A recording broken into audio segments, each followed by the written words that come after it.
all things are possible. Pastor Hannah is here to motivate you, challenge you, encourage you to walk in your purpose and destiny God has for you. For prayer and counseling, call Pastor Hannah at 728-5197. He heals me when I'm broken. Strength where I've been weak. Forever he'll reign.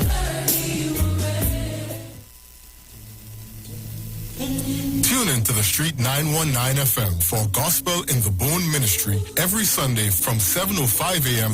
to 8:55 a.m. For the program, God's Last Warning Message. Hosea chapter 4 says, "Hear the word of the Lord, ye children of Israel. For the Lord hath a controversy with the inhabitants of the land, because there is no truth, nor mercy, nor knowledge of God in the land. By swearing and lying and killing and stealing and committing adultery, they break out, and blood toucheth blood." Remember, every Sunday from 7:05 a.m. to 8:55 a.m. for the program God's Last Warning Message with Gospel in the Bones Ministry, right here on the Street 919 FM.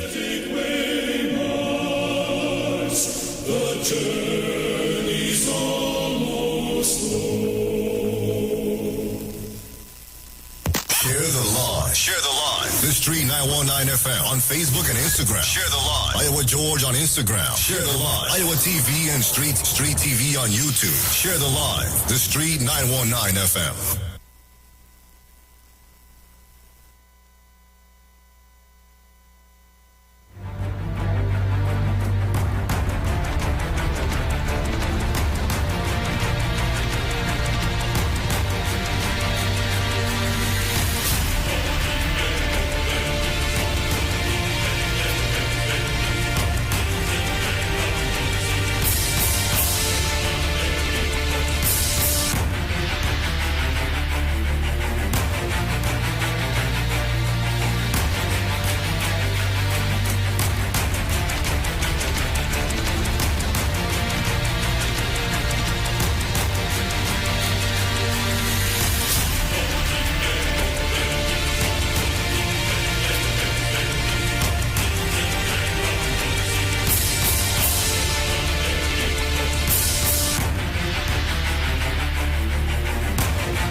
Well, let me say a pleasant good morning to each and everyone, and welcome to this edition of the Titans of Democracy right here on the Street 919 FM. Let me thank the Heavenly Father for bringing me here safe, sound, and all together in one piece.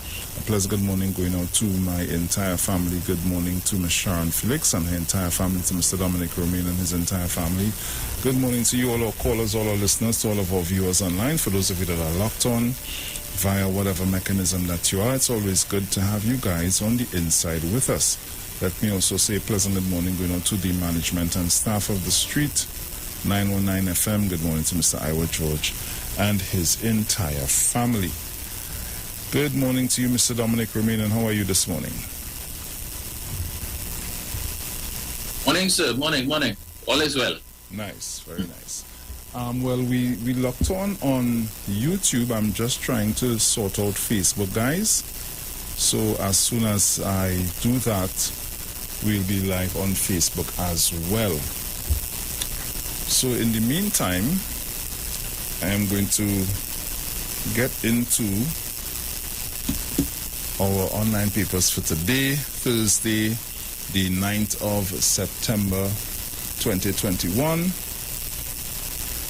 And headlines in the Express this morning: Bombay shot dead, gunmen ambush gang leader, aunt on highway near Carney.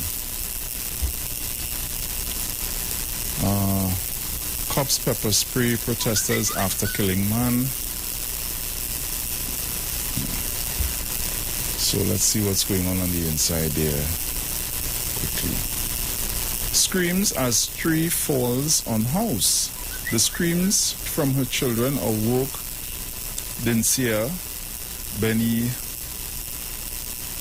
Gonwire on Friday morning. Whoa. Hope no one was hurt. Pepper spray for protesters after cops kill Digoman. What is this now? So waiting for the... Nice. Private citizens cannot investigate police officers. Senior Counsel Israel Khan yesterday called on Attorney General Faris Alwari to advise the Prime Minister that there was no legal basis or justification for the... Hold on.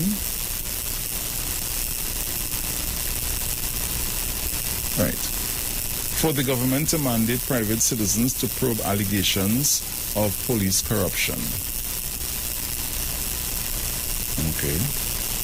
2 arrested with fake vaccination cards. How many are out there? 2 persons were arrested for being in possession of fraudulent vaccination cards yesterday. Highway killing of gangster. Athon Boni, a man described by police as a gang leader, was shot dead on Wednesday. Boni was shot multiple times shortly before midday as he drove a vehicle on the... Hold on. Where is it? Drove a vehicle on the northbound lane on Uriah Butler Highway.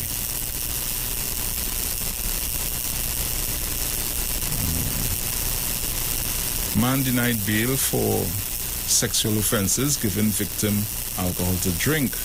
A Cookreed man who allegedly raped and gave alcohol to a 13-year-old girl has been denied bail before a magistrate. Yeah, but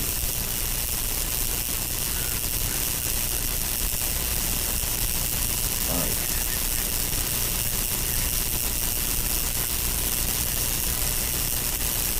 What does it do? Cool.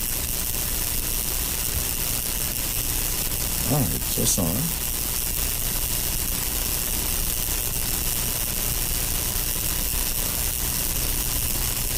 Sorry about that, guy. All right, hold on, man. Let me call you back. Sorry about that. Just trying to sort out Facebook here. Owner evades 19 bullets. 19 spent shells were found at the scene of a shooting on Monday night in Sangre Grande. So those are the stories making way in the Express. Over to the Newsday. Doctor, diabetes, cancer, hypertension patients must be vaccinated.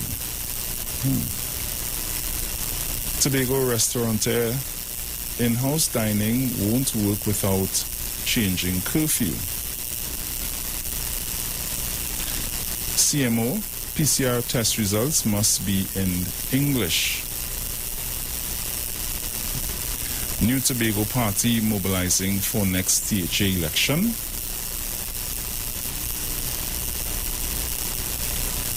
CMO, Trinidad and Tobago screening for MU variant of COVID-19. Munilal NGC was profitable under PP. Dealers head, no battery buying, scrap iron buying without license. Okay. Penal Debe Corporation hosts vaccination drive in Hermitage. CMO, 2 out of 14,222 fully vaccinated have tested COVID positive. Whoa.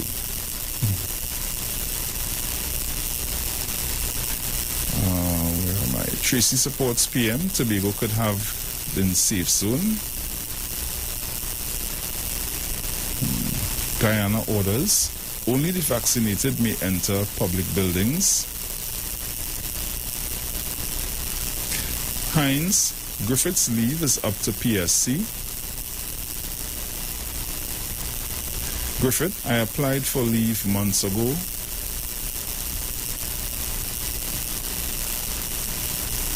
Okay. And most of these other stories is from Rio Clara Road closed for repairs to landslip. Huge efforts to keep shelters for abused women open. Wallafield residents get help after storm. Works Minister, we must update the way we build our homes. And those are the stories making way in the news there. See that last headline there? That's so serious, eh? So over to the Guardian. Headline in the Guardian, Delta exposure. Delta variant patient spent 5 days in circulation before being detected. One of the 2 people who was recently diagnosed with the Delta variant for COVID-19 after traveling to TNT possibly spent 5 days in public circulation before showing symptoms and testing positive with the virus. Lord Father. That is not the news that we want to hear at this time. PAHO, TNT's entry policies are aligned with recommendations. Travelers get stuck in Barbados due to TT Travel Pass site issues. NGO helps National Commission for Self-Help Limited. Wait.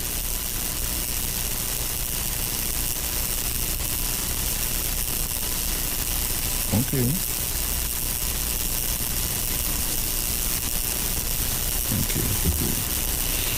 Diosaran PM PSC did nothing wrong by probing Firearms Bureau.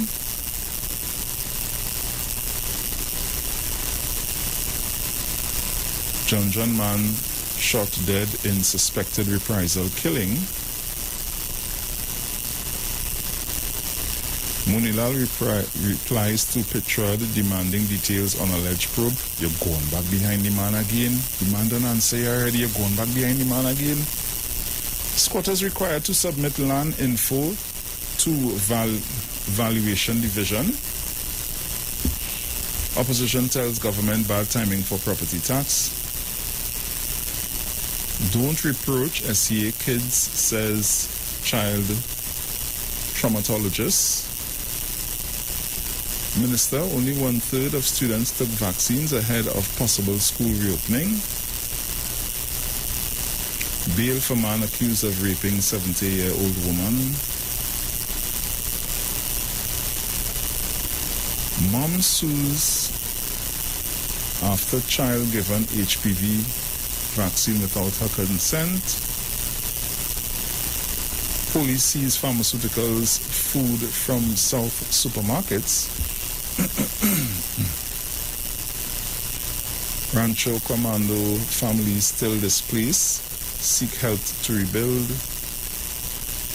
7 roofs ripped off in Las Lomas following morning thunderstorm. So, those are the stories making way in the Guardian, the Express, and the Newsday. So at this time, what I will do, I will turn you over to Mr. Dominic Romain as I try to get our Facebook up and running. So Dominic, over to you, my friend. Yes, sir. So I'll send you to 2 items there. All right.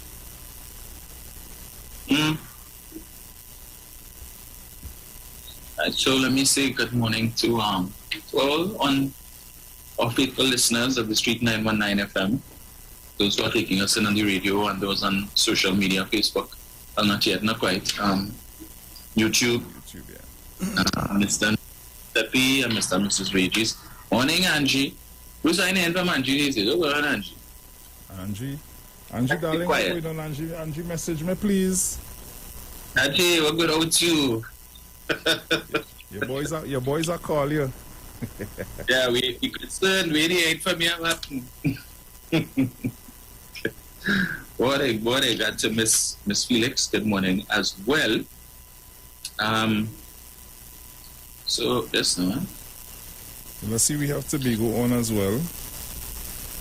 Right. So good morning to the folks in Tobago. Saw a video yesterday where the man who doesn't want to be the next chief secretary of Tobago went to Plymouth yesterday, I think, to the kind of gallery itself now. So he going to record some jetty in Plymouth that needs some work to the fishermen and so on. And but you can see he gone there and the fishermen and them are really taking him on, you know?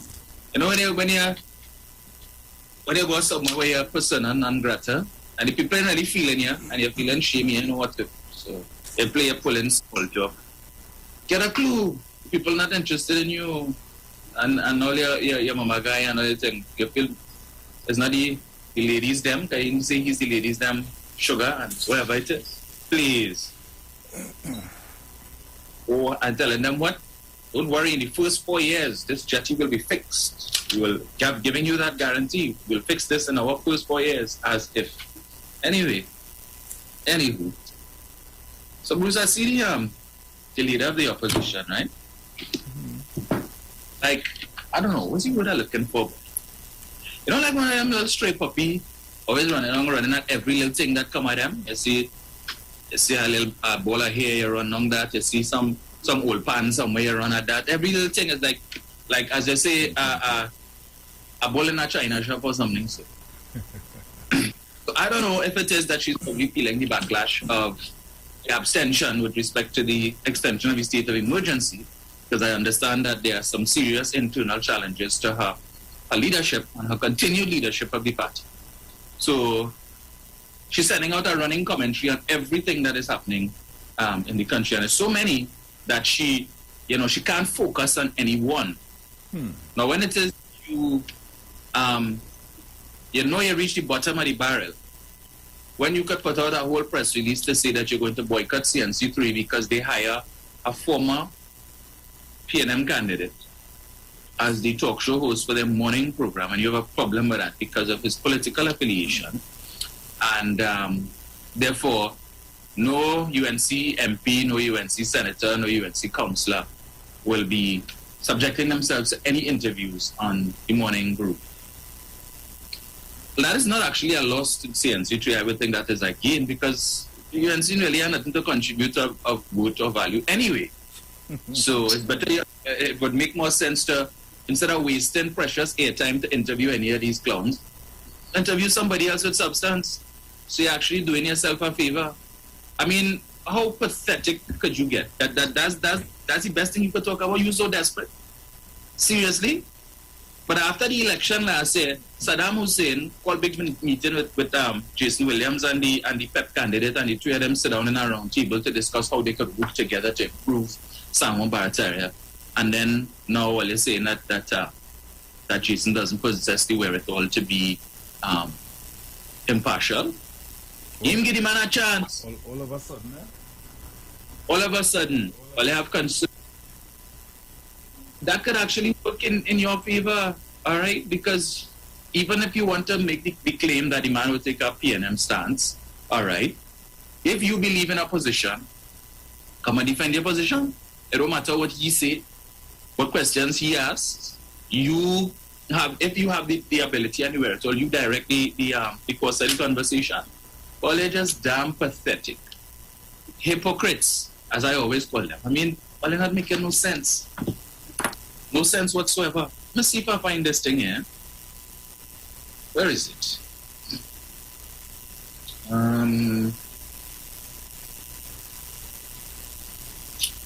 Trinidad and Tobago is just so many things these people engaging in. So yesterday, I think there was a press conference called by Dave Tanku and Saddam Hussein to talk about the property tax and the ongoing exercise where persons are being asked to fill out the evaluation forms to return to the Ministry of Finance with respect to the imminent implementation of the property tax. And of course, they find another whipping post, just as in 2010, axe the tax and so on. If they promised that once they came into government, they would repeal the Property Tax Act, and they did no such thing. And then we heard subsequent to that in 2014 or thereabouts, where the then Minister of Finance, Mr. Larry Hawaii, indicated that they intended to implement the property tax. They would start with commercial and then eventually move on to residential. Now you see, they keep complaining the tax is so onerous and so on. But if it is, people would just take the time to look at the formula, right, to see how much property tax you're going to pay. In most cases, people are going to be paying less than $1,000 a year for your property, for your land, to strengthen your title to this property. That if anybody comes to play there, they want to make a case for your property or have your receipts to show I have been paying my property tax. This is my property. The state recognizes me as the owner of this property. They want all kind of things. Fix the road.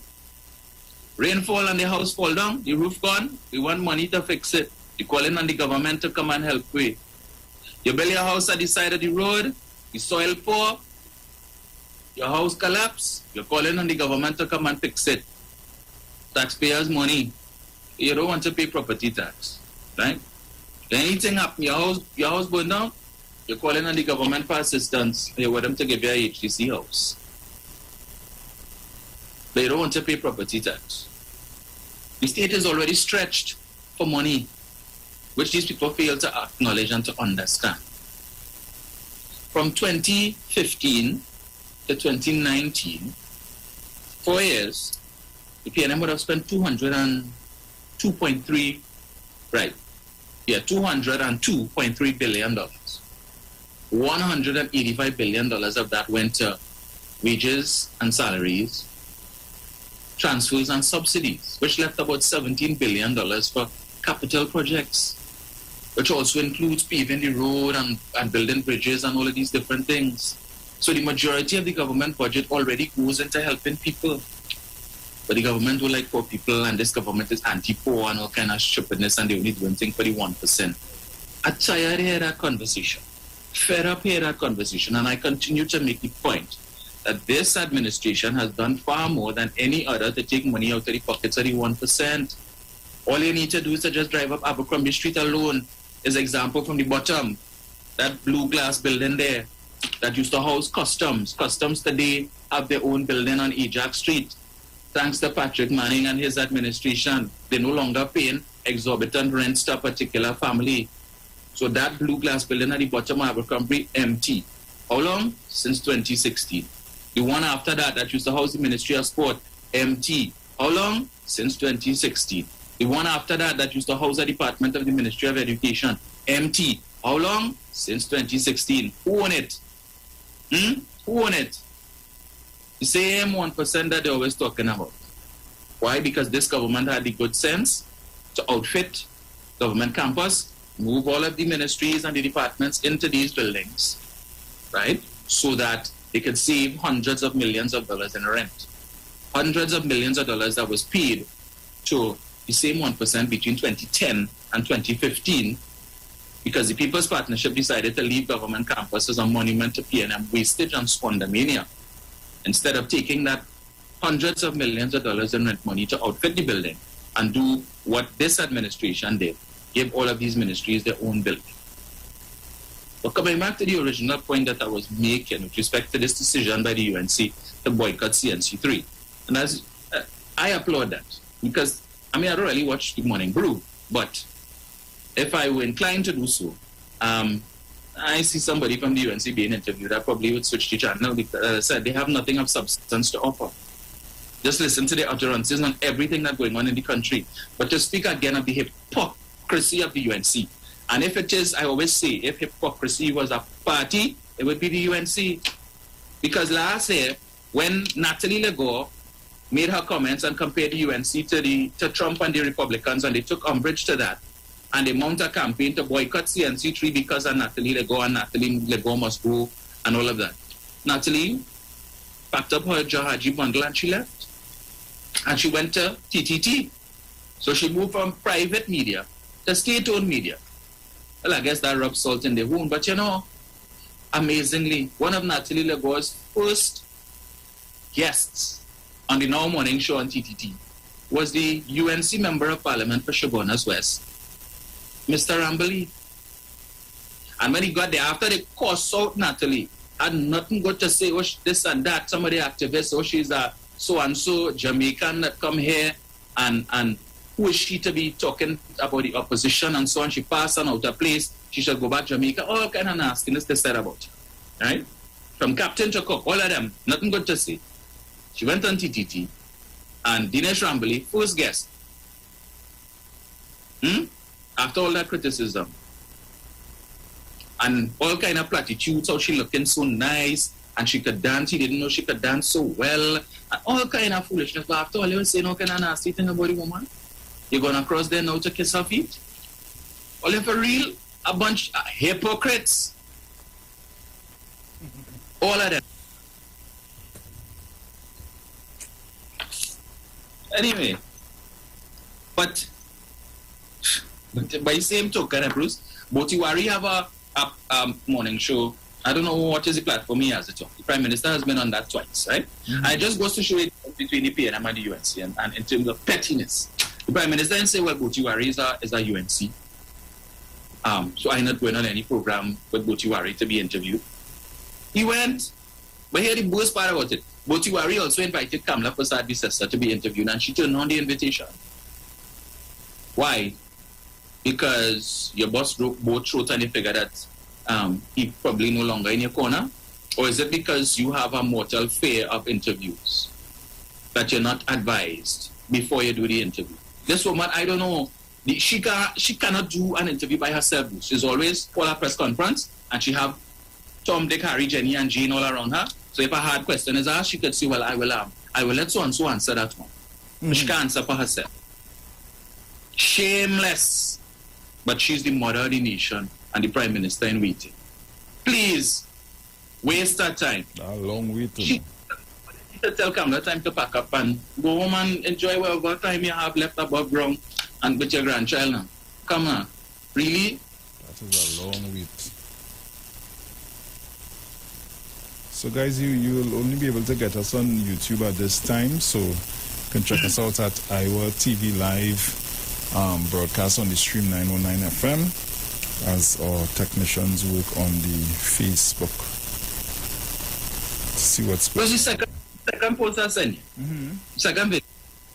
That's Saddam Hussein and Dave Tanku yesterday in their press conference, where the question was posed to them with respect to this thing about boycotting CNC3 for Jason Williams. Their pathetic attempt to explain. Just like they couldn't explain the reason for the abstention, they couldn't give a proper explanation for that decision either. Right? Not a problem. But I am sure the journalists at CNC3 are doing cartwheels. That they say, oh God, now we don't have to go to that Sunday morning press conference no more. And I would hope that CNC3 would boycott anything UNC. Avoid and don't even carry nothing. Even if they have the press conference, don't carry any stories on them. Because if they're saying they don't want nothing to do with all, well, reciprocate in kind. But again, the hypocrisy. Last time, all they talk about the 1% and this and that, right? Who was more 1% than GML, Guardian Media? Because that is the Sabga family. But you know, the last time GML had celebrations for Diwali. The opposition leader was up front and center. You see, she all smiles like a Cheshire cat holding up Nicholas Sabga hand and posing for pictures because she wants to be in picture with Nicholas Sabga. I bet you if they have Diwali celebrations again this year, she up front and center with the same people. She don't miss a beat when it comes to that opportunity to be in front of the camera, dress up and pose up in front of the camera. Photo. So Oh gosh. I felt that she talked to the hand, right? Because the air is move along. Just sure. Anyway, yeah, just run down for Barabus. Good. That party really good for comic relief for them. Nothing else. They have a if politics just don't work out for them, just open a comedy center. I will pay money just to come and listen to all their lame excuses. Everyone, they are nothing on Tommy Joseph and I want nothing. Sprang on all these guys. Shame. It's already released from the opposition. I think it was either this morning or last night. Saying that the party will no longer be doing any interviews on our morning worship because of our new host, Mr. Williams. But what I want to find out is how is Mr. Williams different from Mr. Allen, who is also a former candidate and has his own program?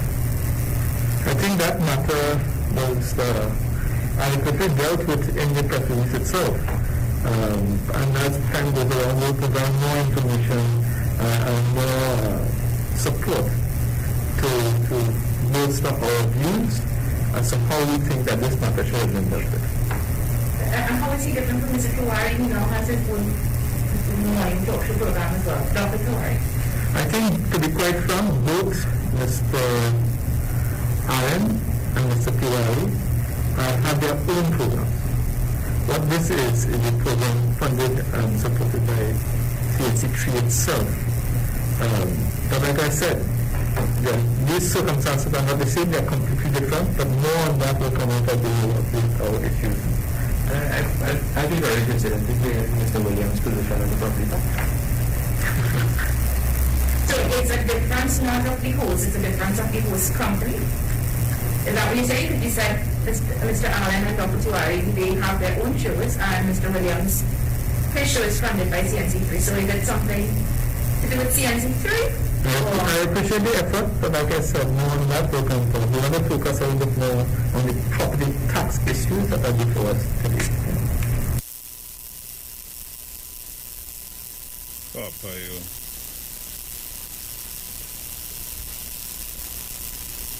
That's the best they could have to answer the question. Because you have no proper basis upon which to. But anyway. Bruce, get it. Run clip number 2 for me now.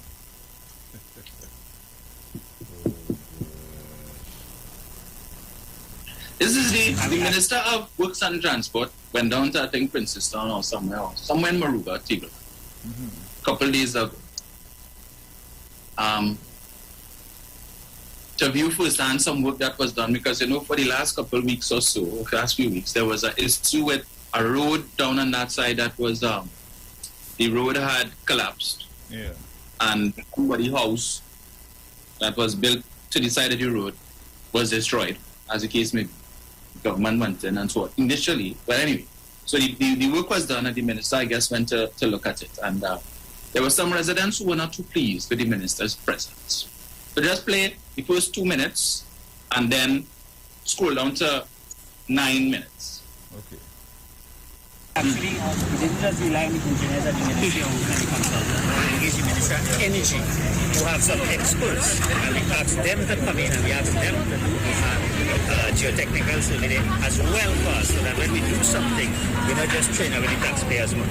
So we have to be very careful. You know, it's a fail wall also. That is why we have to do proper studies, because we don't want to go and do something else and fail again. Right? Because that's a false set of assurance. Alright? So how are we next year? You said the dry season? Well, we're ready. You see the tender out. Once the dry season hit, the contractor, it's a job, so the contractor wants to get in and get out. Alright? The contractor wouldn't want to delay or anything like that. We have a job. Sooner the quicker he finished, based on the engineering drawings, the technical people and everything, the better for him. But what we give the assurance that we will be ready for the person. Alright? Alright, yeah. Okay, yeah, thanks. I mean, at the end of the day, boy, tell me too much I could tell you. It's not much. To build back a house at this time, not easy. But you see, It was pulled down to 9 minutes. look at what she did. And do a compare.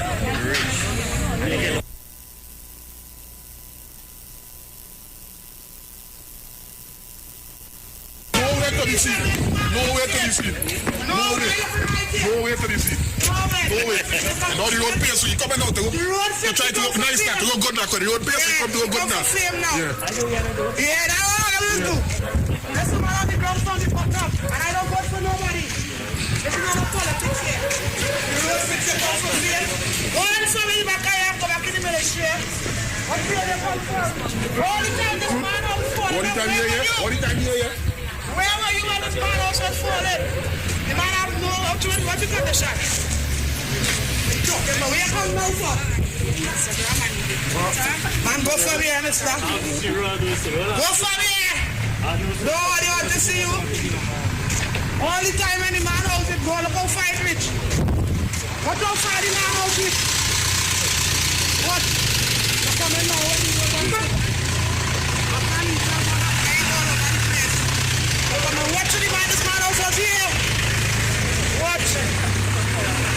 Watch the man house. Oh, they're coming for fame. Go on for me and go and give him in the street. Yes, yes. Whatever that's going to go, go on for me. What? What for me? I don't know what's going to go on. The road fix and got the pass, you're coming for fame. Go on for me, man. You don't see when you drive on the road. Go on for me and fame, you're looking for. Where were you all the time? Like, go for me, man. There's some big stone like behind you. You're live. Facebook. You're live and living. You see. Run away.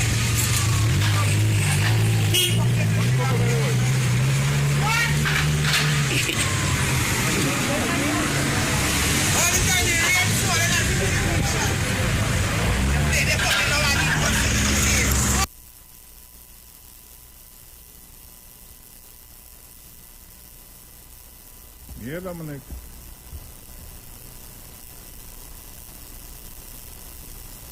Bruce, you know, I do like to go down the race road thing, right? That's nothing. But as Angie would say, you see who are the antagonists, the ones who assaulted the minister?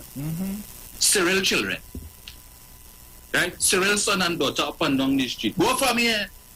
You're looking for fame. Go from here, go back in the ministry. Right? Cyril children. Meanwhile, Harry children stand up on the side of the road with their phone, recording Cyril children up and down the place like two Nowarians. They are no owner. Cussing out the minister. Right? Where is the homeowner? Why he didn't come out and cuss the minister? Where the family members of the homeowner? You drinking push for other people fever, right? You making a spectacle of yourself. At the end of the day, when the majority of people look at that video, what they're saying? Right. Okay? You see, and I play the first part. You see how Harry's son stand up and talking to the minister in a very civilized manner, and they had a conversation, they had a discourse. He asked his questions and the minister answered accordingly. Right. I think that recording came from, that live was done by the Member of Parliament, Michelle Benjamin. right? UNC member of parliament.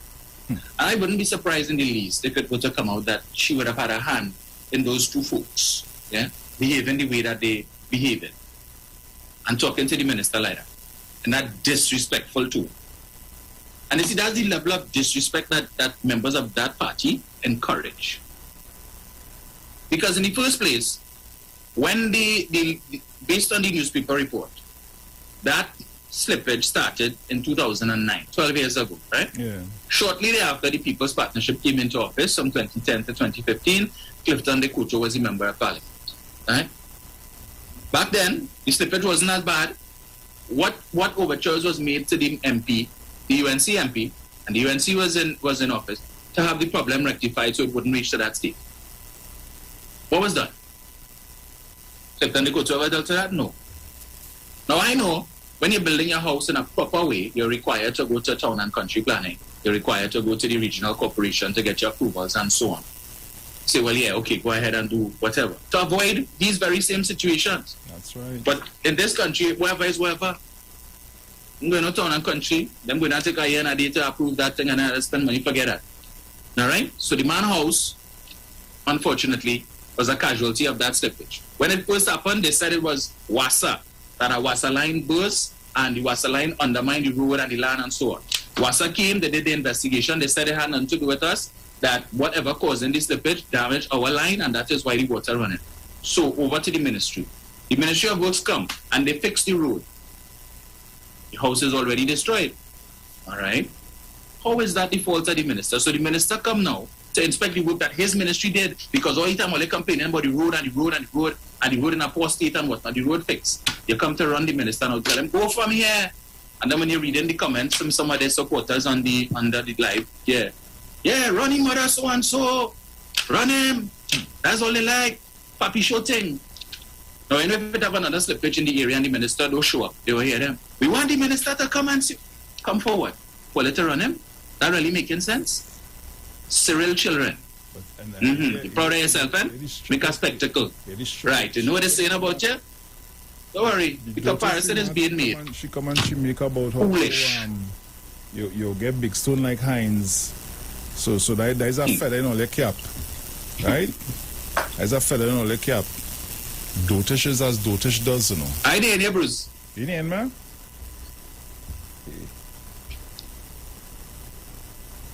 I understand that. I didn't. I know what went on there. Craziness going on this morning. You hear me now? No, man.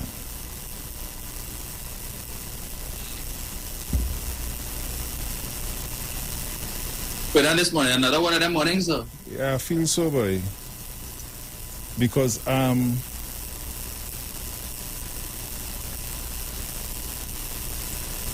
anything now? Any better now?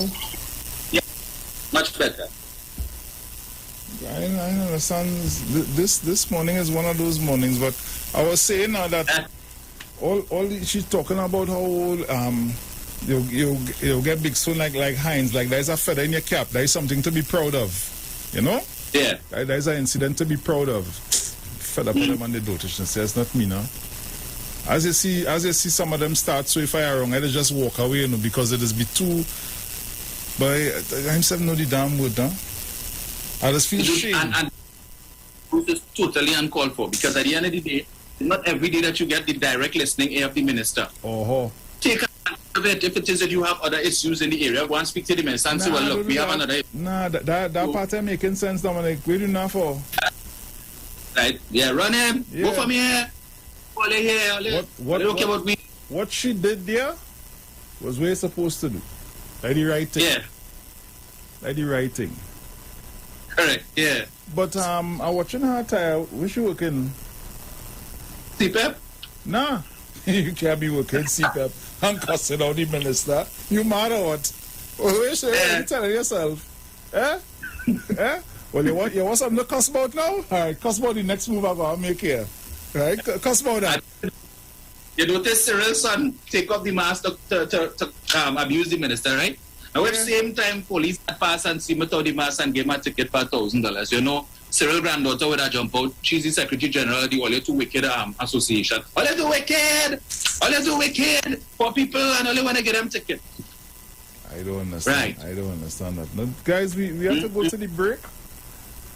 And we'll be right back. Keep it locked. Street 919 FM. This is the Titans of Democracy. Dominic Romain and Bruce Wayne. We live and alive on Iwer TV on YouTube. Live broadcast on the Street 919 FM. So keep it locked. We'll be right back.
Today is Carnival Saturday. I don't care what they say.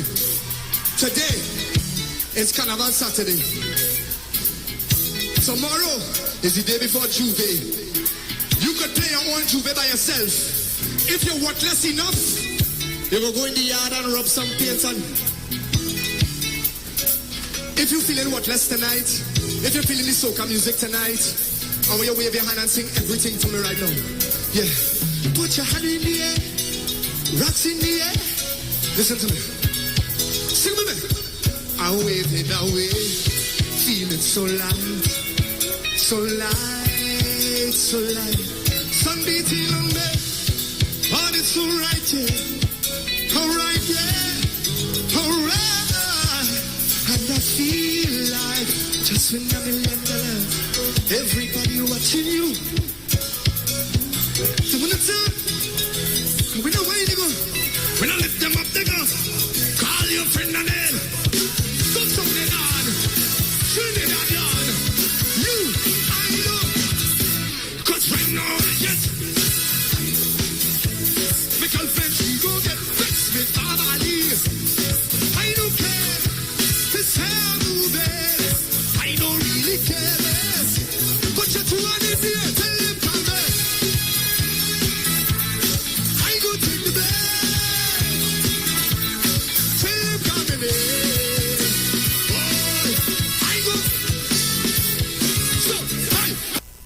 Sign up and save with Green Dot.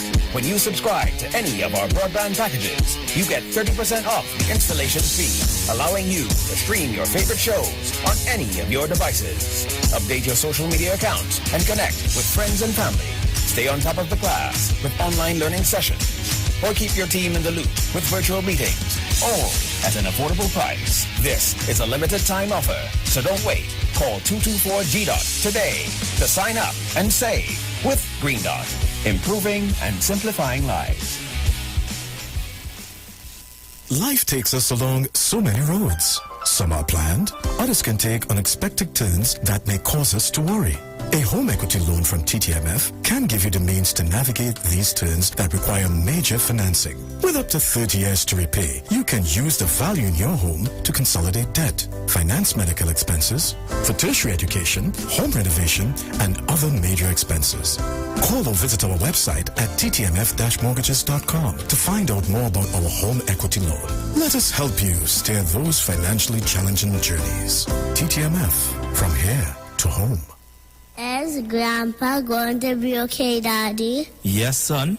He can afford the best doctors and all the medicine he needs to help him get better. Well, if he needs more money, I can give him my piggy bank. Boy, Grandpa prepared for something like this a long time ago, so he is well covered. And we are covered too, right, Daddy? Life happens. That's why life insurance is important now. Life Insurance Awareness Month, brought to you by TIFA in conjunction with its member companies. Visit TIFA on Facebook for more info.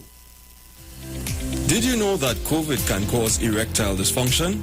COVID can cause erectile dysfunction by preventing a proper blood flow to the penis. When you're vaccinated, it can prevent severe COVID-19 illness and prevent erectile dysfunction. Choose performance. Get vaccinated. A message from the Division of Health, Wellness and Family Development. Turn your lights down low and listen to the Master's Radio.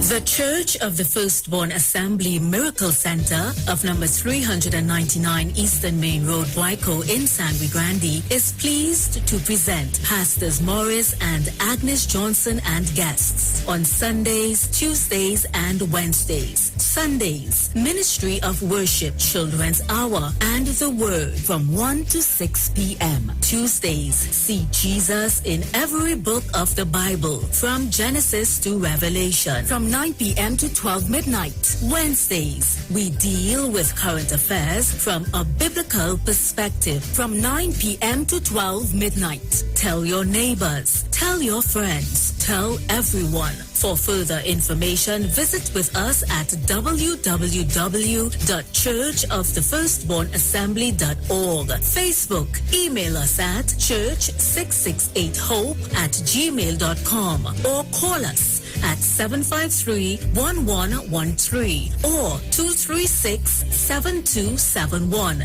Your free will gifts and offerings will be greatly appreciated. Account number 795222 at the First Citizens Bank. At Health and Wealth Lifestyle, we offer a wide range of services: blood analysis, iridology, acupuncture, foot detox, foot massages, gua sha, hot stone therapy, fire therapy, legs and feet massage therapy, mineral scrubs, acrotherapy, cupping. We also have a wide variety of supplements: silver, zinc and magnesium, body light, and lots more. We at Health and Wealth Lifestyle operate our business in a clean, safe, and comfortable environment. We frequently sanitize our compound and abide by all the COVID guidelines that are currently in place. So come on down to Health and Wealth Lifestyle, where we treat you like family. Book your appointment today. Call us at 1-868-275-8359 or 1-868-288-1108. And remember, your health is your wealth, and prevention is always better than medication.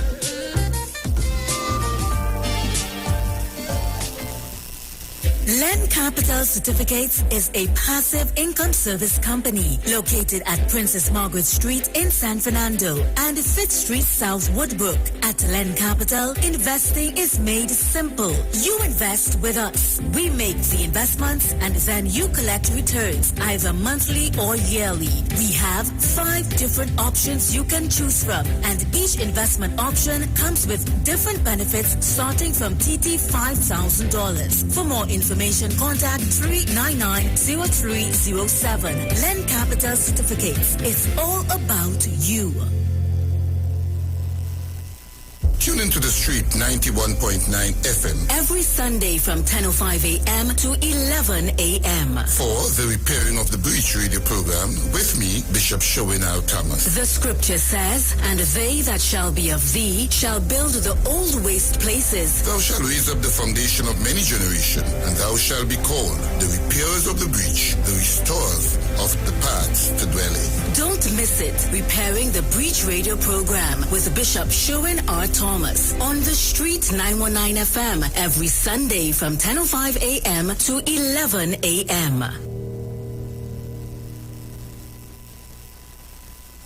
Share the live. Share the live. The Street 919 FM on Facebook and Instagram. Share the live. Iowa George on Instagram. Share the live. Iowa TV and Street TV on YouTube. Share the live. The Street 919 FM.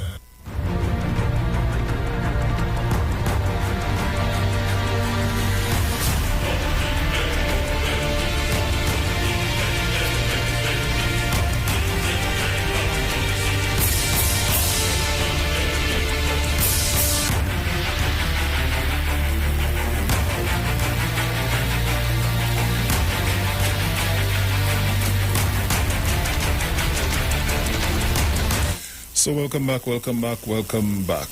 Yes.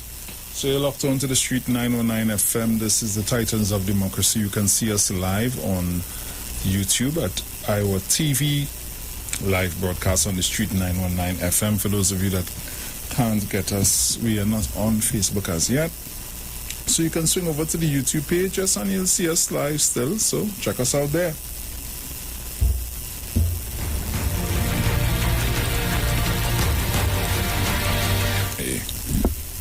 Caller, good morning.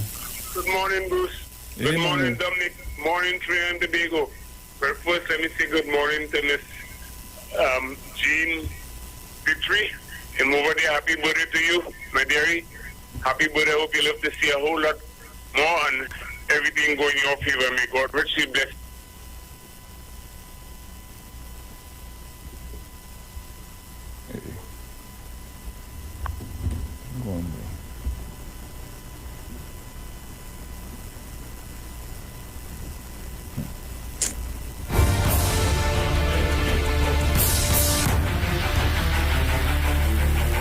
Let me say happy birthday going out to Jamal Smith. Happy birthday to you, my friend. Hope you have a great day today. See, caller, good morning. Yeah, Bruce, I get cut off there somehow, boy. Yeah, boy, something. Good morning, girlfriend. Good morning, Pastor Street. Good morning to the people of Bonnet Gardens and Mount Hope. Good morning to Jenny. Sawaman, good morning to you. Omar Noga, good morning. Miss Tunapuna, good morning to you. Dominic, everybody, good morning. Jackie and Jackie, good morning. Miss Friday, good morning to you. Everybody, those people I forget, morning is Faizabad. And all those people I might forget, good morning to you. And have a nice one. Give somebody something today and don't say anything. Gone. Remember, love is the answer. God is love. Thank you. Caller, good morning. Hi, morning, Bruce. Morning, Johnny. Hi, morning, Dominic. Morning to all the listeners and callers at 91.9. The Street FM, to Mr. Chance, Malatana Puna, Messina, all my Golden Girls. I just want to ask a couple of questions quickly this morning to Mr. Watson Solomon Juke. I want to ask Mr. Juke whether or not it is true that workers at PSA headquarters Portersville have contacted COVID-19. I want to also ask him if he himself has COVID-19. I want to also ask him whether or not the building, if there's workers who had COVID-19, if he has sanitized the building. I want to also ask him if he has a clothing store in England. I want to ask him if that is why when you look at PDP people, they hat twist so and they clothes twist so. Is it clothes from England that they are wearing from his store in England? I'm asking if he has a store in England. I also asking him whether or not the woman who PSA pay one set of money to teach some kind of course at the training facility at PSA, whether or not she's the manager of the store in England. I just ask him questions. Tobago, if you all put Watson Duke into THA, whether all it is like PNM and Dr. Rolly Olderman, what here are we going to get at? Quickly, a convicted criminal for falsely pulling a fire alarm in a REMA. In any state, certain states in America, that is considered a terroristic act and gets about 10 years in jail, so it's a serious thing. You can tell a man who before the courts for rape and sexual assault charges, he didn't clear his name. You get a man who was charged for sedition. You get a man who has been spending money in PSA without getting proper approvals for years. That is what all they're going to get. They're going to get a man who makes decisions losing all the cases in industrial court. Only hiring one set of lawyers instead of using industrial relation officers to go to the industrial court. They don't even have the experience. So he hiring one set of lawyers and losing right through. And finally, before I go, is it true, Watson Duke, one of the reasons you are so anxious to have the second vice president, Mr. Avinash Singh, a part of the executive, although he was not a financial member during the election? Is it because he's aligned to the UNC party group or something like that? I asking a question. You all have a blessed day and reach home safely. Thank you. Yes, Dominic. Yes, sir. Right. Yes. No, just I was on a call there with the person that was supposed to be our guest this morning, but we put it off for another. Oh, okay. Okay. All right, no problem.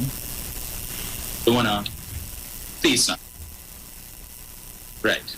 So I just wanted to touch on another issue quickly, right? This ongoing issue with respect to NGC.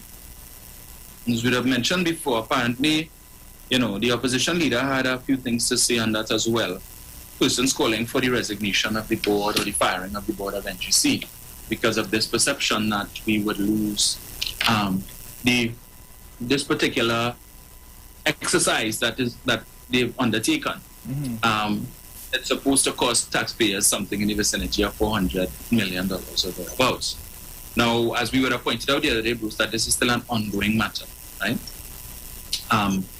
And the issue of the media making a big issue about this, because somebody leaked something and the media figured that they got an aha moment, which is few and far apart with this particular administration, right? No sort of corruption or anything like that. So anything that we can get to create pandemonium, we will beat it like a rented mule, and they continue to abuse that. Anyway, so the main issue, as I understand it, right, Bruce, is that there are 4 trains, right, down on the Atlantic LNG trains. Well, but it's not really trains. It's just that's the name that they use for the facility and so on for the processing of gas. Okay. And Trinidad and Tobago, the government of Trinidad and Tobago has a 10% shareholding in Train 1.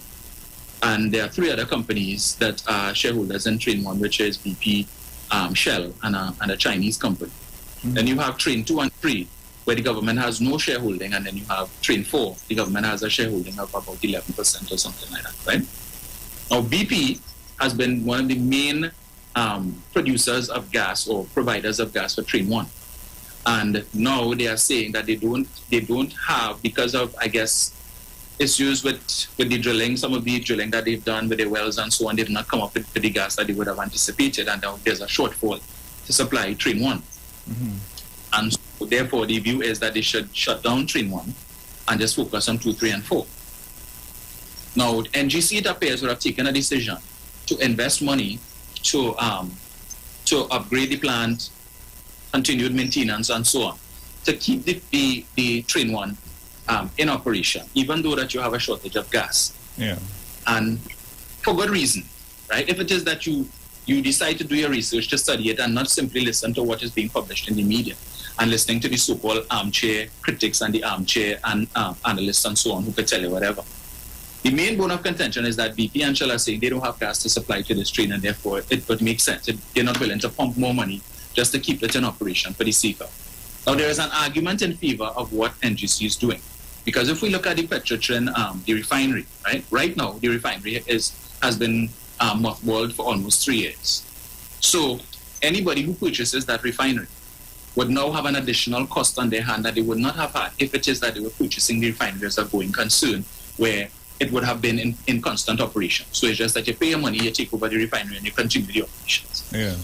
Whoever the refinery now has to find additional funds to restart.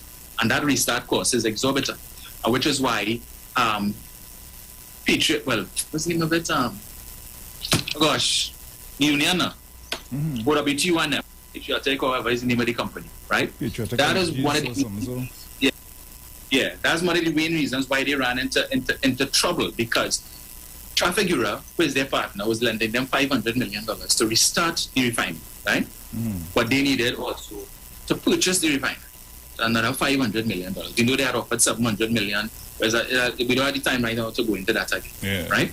Now, if they were purchasing the refinery as a going concern, meaning that it was up and running, they wouldn't have to spend all of that amount of money to restart. Because, you know, after 2 years, and the longer it takes to get the refinery back up and running, is the more money you're going to have to spend. Because cost, wear and tear, there are some machines perhaps inside there that are old machines that needed to be replaced anyway. And then when you look to start back up, maybe these things might be obsolete, that you have to find money to invest in new machinery and stuff. It's going to take a while, and it's going to cost a lot of money. Now, if, as some people are saying, that they should shut down Train 1, and in a similar exercise as with the refinery, it means then that if it is that gas is found and in sufficient quantities to be able to restart Train 1, you have this additional cost now that you must incur to restart, right? Which, if you keep it and you make the investment now and somehow, some way that you keep it running, if gas is found, right, that at least you have an operational facility that would be able in whatever time frame to accept this gas and to process it and to monetize it, right? But what people are not looking at is the fact that it is in the best interest of BP and Shell to shut down Train 1. Because when you do that, you eliminate two of your partners who are entitled to a share in the profits of the gas that passes through Train 1, which is the government 10% and the Chinese as well, right? So if we advocate for the shutdown of Train 1 and we focus on Train 2 and 3, then that 10% shareholding that the government has in Train 1 is eliminated. So BP and Shell and they get the largest of the super profits from Train 2 and Train 3, and all the government of Trinidad and Tobago and the citizens will get our gas, our finite resource, right? It's probably just royalties and taxes. But the profits, the bulk of the profits goes to the main shareholders. So they're not looking at that point. So as a 10% shareholder in Train 1, it is in the government interest, and I'm sure that the government does not want Train 1 to end up in the same situation as with the refinery, because they didn't anticipate that it would take this long to find a buyer. And again, as I said, that whole issue of that startup cost is a disincentive for potential buyers. So there's going to be some negotiation there. And I suppose that when they do find an initial buyer, they might end up having to pay, the buyer might pay less than what was offered a year ago, as the case may be, because the plant would not be in as tip-top shape as it is now, right?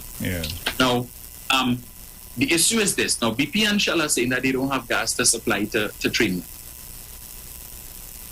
or based on contracts and so on, so they have to supply to Train 2 and Train 3, which is, it makes sense.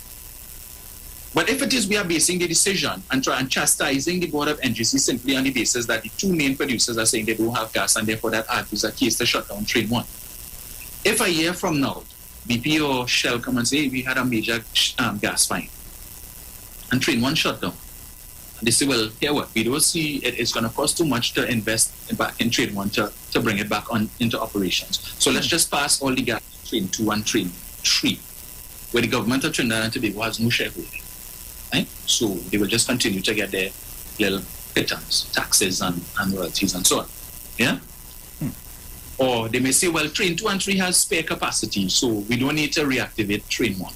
Again, while people focusing on if $440 million is spent and that is taxpayers' money that would be lost, how much more money would be lost if it is that gas is eventually found and it is all going through Train 2 and 3, right? Whatever profits the government would have gotten from Train 1 is forever lost. And again, it's our finite resource, natural gas, that is being exploited. And they're not looking at it. And I continue to make the point. The citizens of this country are too myopic. We suffer from chronic myopia and we can't see past our nose. And all they're seeing is 400 and something million. No, we don't even know if that would be wasted.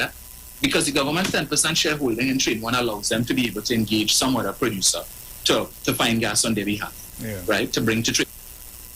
But they don't have that. They don't have that facility, and because of the command and the strength of from which BP and Shell will be operating in Train 2 and 3, if the government decides, well, okay, we engage the services of a private contractor, or as the case may be, company, and they find gas, and we want to run it through train 2 and 3. BP and Shell could simply say no.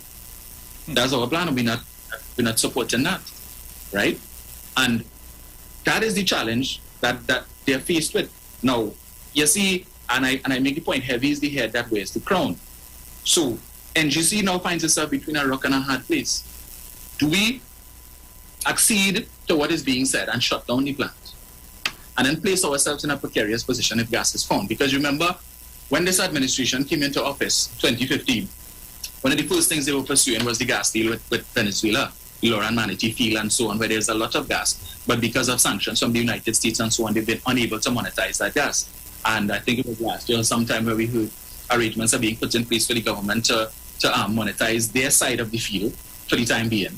And then maybe when Venezuela sort out their business or whatever, and they could now re-engage in that whole negotiation issue for us to monetize their side of the field and so on. Yeah, but it makes sense to have a functional train to be able to facilitate that. Now, because BP and Shell say that they don't have gas, that don't mean that there isn't gas there. But it is in their best interest for Train 1 to come offline. Yeah. And of course, the narrative to make the government look bad is to say, well, all of this money that they're going on waste and that's money going down the drain. The key to this is simply finding gas. Now, it's instrumental to take note of the fact that the People's Partnership gave rather generous concessions to these same energy companies, right? Concessions that would have seen them not having to pay taxes based on what we were told until 2024. Which again, nobody talking about how many billions of dollars we would have been losing in revenues because of that arrangement, right? Which was an incentive for them to ramp up their E&P activities, exploration and production, to find gas. But if you all haven't done that, but you're still taking advantage of the generous tax concessions that were given to you to find the gas, to me, that is an indictment on these companies. Because they are, whenever I think the last bid round that was offered, as far as I would have read, I don't think they would have shown much interest in it. But at the end of the day, I am giving you an incentive for you to drill and find more gas. You're taking advantage of the incentive, but you're not fulfilling your end of the bargain, which is to find the gas, right? Now, you can't discount also the fact that when these energy companies would have been given these concessions and through their negotiations with the former administration, there was not the issue of the $3 billion that the government, this administration, was able to get from the BP and Shell, right? And then, in addition to that, in recognition of the fact that we would have been losing all of this money in taxes and royalties based on those generous concessions until 2024, this government implemented a 12.5% royalty. Again, which was not part of the equation when these energy companies would have made their negotiations with the People's Partnership to get these concessions in exchange for. So we need to find some way to get back that money because, hey, when we did our projection, we didn't factor in having to pay out $3 billion to the government. We didn't factor in having to pay this 12.5% royalty, and they come and spring that on us. So how best can we now get back all this money? All right? Hey, shut down Train 1. That 10% that is supposed to be eaten out of the profits. We redirect all the gas to Train 2 and 3, and we benefit. We make back the money. But what is unfortunate, because last night actually, I was listening to, I was watching a program on WESN, which I think is Louis Sing's television station on cable, and there's a program called Talking Point with the two hosts, a guy by the name of Keaton Shah, and I think another guy by the name of Sean Small or something like that. And Karen Nunes Teixeira is a regular guest host, and she was with them yesterday. And I'm hearing them talking about this whole issue and basically pronouncing on NGC strictly based on the indication by the two main suppliers, which is BP and Shell, that they don't have gas, right? Now, they're saying they don't have doesn't mean that they don't have gas in the ground. It's just a matter of drilling to find it. Now, drilling is a very expensive undertaking, and you all have concessions to deal with that. But the fact is, Touchstone, Trinity, De Novo, all these other private entities have been finding gas, some of them onshore. I don't know if it is that BP and Shell and them focusing offshore, but they've been finding gas. I think it was, and Touchstone, I think it's a Canadian company. I think somebody found 1 trillion cubic feet just a couple of weeks ago, but they're looking at it to see based on the depth if it makes sense to bring it up. But there's gas there, and there are opportunities. We don't know how things going to pan out with Venezuela, and how things are going to pan out with the government's intention to deal with their side of the humanity field, as the case may be. And there is an argument now for them to try and ramp that up, right? But once gas is found and there is avenue and opportunity to monetize it, there is a case to be made for Train 1. But the opposition is taking the position, well, BP and Shell tell earlier that they don't have gas and they can't supply, so shut it down. But these are the same people who telling you today, shut down Train 1. For the past year and some, and more, complaining, the government turned the point as industrial estate into a graveyard, and this company shut down, and that company shut down, and everybody leaving, and all kind of nonsense, foreign direct investment, and is in the minus, all kind of brutishness they want to come and tell you. These are the same people who chastise the government for shutting down the refinery. Right, and say, you should keep it operational, even if it's to produce gas for fuel just for the local economy, right? You could have produced gas on a smaller scale, and that would have reduced the operating costs, and therefore the losses that you were suffering wouldn't have been. All of them talking. Chastise the government for that, but the same thing that you're costing the government for the last few months, you're now coming to advocate. And then if it is gas is found in the next year or however long, right? And there is not opportunity to monetize it because Train 1 shut down, you will hear them. They should have, why they didn't keep the Train 1 operating? They should have at least try and do something to keep it at a state where if gas is found that you could just... And then I hear them drawing parallels. And I was making the point with Talking Points, that program. Yeah. If it is come on before come before the cameras and you're going to talk on a microphone and at least familiarize yourself or do some research on the topic. Because they're trying to draw a parallel between what is happening here now with NGC seeking indemnity for the directors and the Malcolm Jones affair, right? And talking about, and I continue to ask the question, why was Malcolm Jones alone sued when Malcolm Jones was the chairman of the board? It was a board decision, right? And the fact of the matter is, and then they're talking about now, Faris Al-Rawi and the government took a decision to withdraw the case against Malcolm Jones because it was politically motivated. And they're not drawing reference to the fact that the decision in the first place to sue Malcolm Jones was political, right? The UNC can't tell me nothing else. That had nothing to do with wanting to get back the country money. It was purely political because the idea of the World GTL plant, Bruce, when it is that you study it and you understand what was the thinking behind it and what it was supposed to achieve, was a novel idea, it was a very good idea. And if it is that things have worked out the way they had expected it to, the country would have been making money from that plant today. Unfortunately, it didn't quite work out that way, and it had some problems. But the issue, the reason, the information on which the decision was made to sue Malcolm Jones was based on information that was provided to two attorneys, Vincent Nelson and Russell Martino. Or even if they want to cast aspersions on Vincent Nelson to say, well, he probably changed his mind because the government paid him or whatever, right? The fact is, Russell Martino is an eminent attorney in this country, right? And his reputation is above reproach.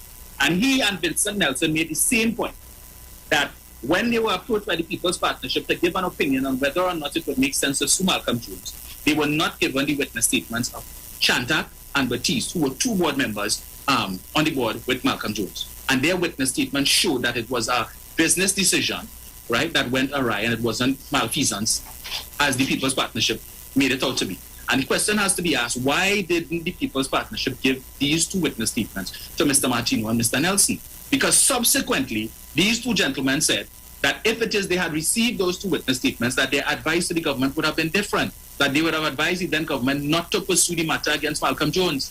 But it seems that this was a plot from way before, because they knew if it is that we provide these two witness statements to these gentlemen and they say, okay, it don't make sense to pursue the case because you will lose, then it's a missed opportunity to pay hundreds of millions of dollars in legal briefs that we could get a piece from, right? And that's the problem. But they're not looking at that and they're not talking about that. And it was those two, based on those two witness statements. When it is, the UNC will talk about, let me see the witness statements, whatever. You all knew about it already, but playing grand charge, right, to cover your tails because you know why you didn't give it to the gentleman, because it was available. And Faris Al-Rawi held a press conference and he said, I would love to give it to them. The Companies Act prevents me from being able to do it because it's only the board of Petrotrin has the power to do that. I can't instruct them to do that. Yeah. Right? And the Companies Act makes it an offense if it is that the board were to pass off their duties and their fiduciary responsibility to another entity on their behalf. But Faris was saying, if I could release the statements, I would. And heaven help the UNC if I release it. And then you had Ravi Balgo Ben Maraj, who they go for. Every time they need to mount a case against the government, they always call on him. The matter went all the way to the Privy Council, and the Privy Council gave leave for the matter to come back into the local courts, for him to seek the opportunity for the local court to instruct the Petrotrin to give them the witness statements. And the Prime Minister said, you know what, this thing going on for too long. It ends here. And he instructed then Minister of Energy, Franklin Khan, to instruct the Board of Petrotrin to release the witness statements, and they did. This was over 2 years ago, Bruce. Up to now, after the UNC up and down the place talking about how the two witness statements were sure that it was politically motivated. They got it. And they went silent after that. You heard not one word from the UNC to come and say, well, look, we have it here, call a press conference and say, look at here, you see what we tell earlier? That it was politically motivated. Up to now, they have not said a single word on that. Gone silent. And the supporters wouldn't come out and chastise them on that. No. Up to now. They wouldn't, because they're damn dishonest. And they know why it is they did what they did. And it upsets me that they continue to draw this parallel with this Malcolm Jones issue, which I continue to say was a scandal. Because all that money that had to be paid in legal fees and so on was obscene. And further to that, when Faris Al-Rawi came in 2015 as Attorney General, he retained the same legal team that the UNC had employed to pursue that case against Malcolm Jones for continuity. The only lawyer that stepped up for the case and gave back the brief was Varun Debedine, right? Because he had some issue, whatever it is, with Paris and whatnot, and he gave back the brief. But Gerald Ramdeen was the other UNC attorney who remained on the team, and he was part of the team that advised Faris Al-Rawi and them to drop the case. But they don't talk about that. So don't come and tell me that it's politically motivated. But Gerald Ramdeen, who's a known UNC activist, a known UNC lawyer, he was part of the team. Did he object?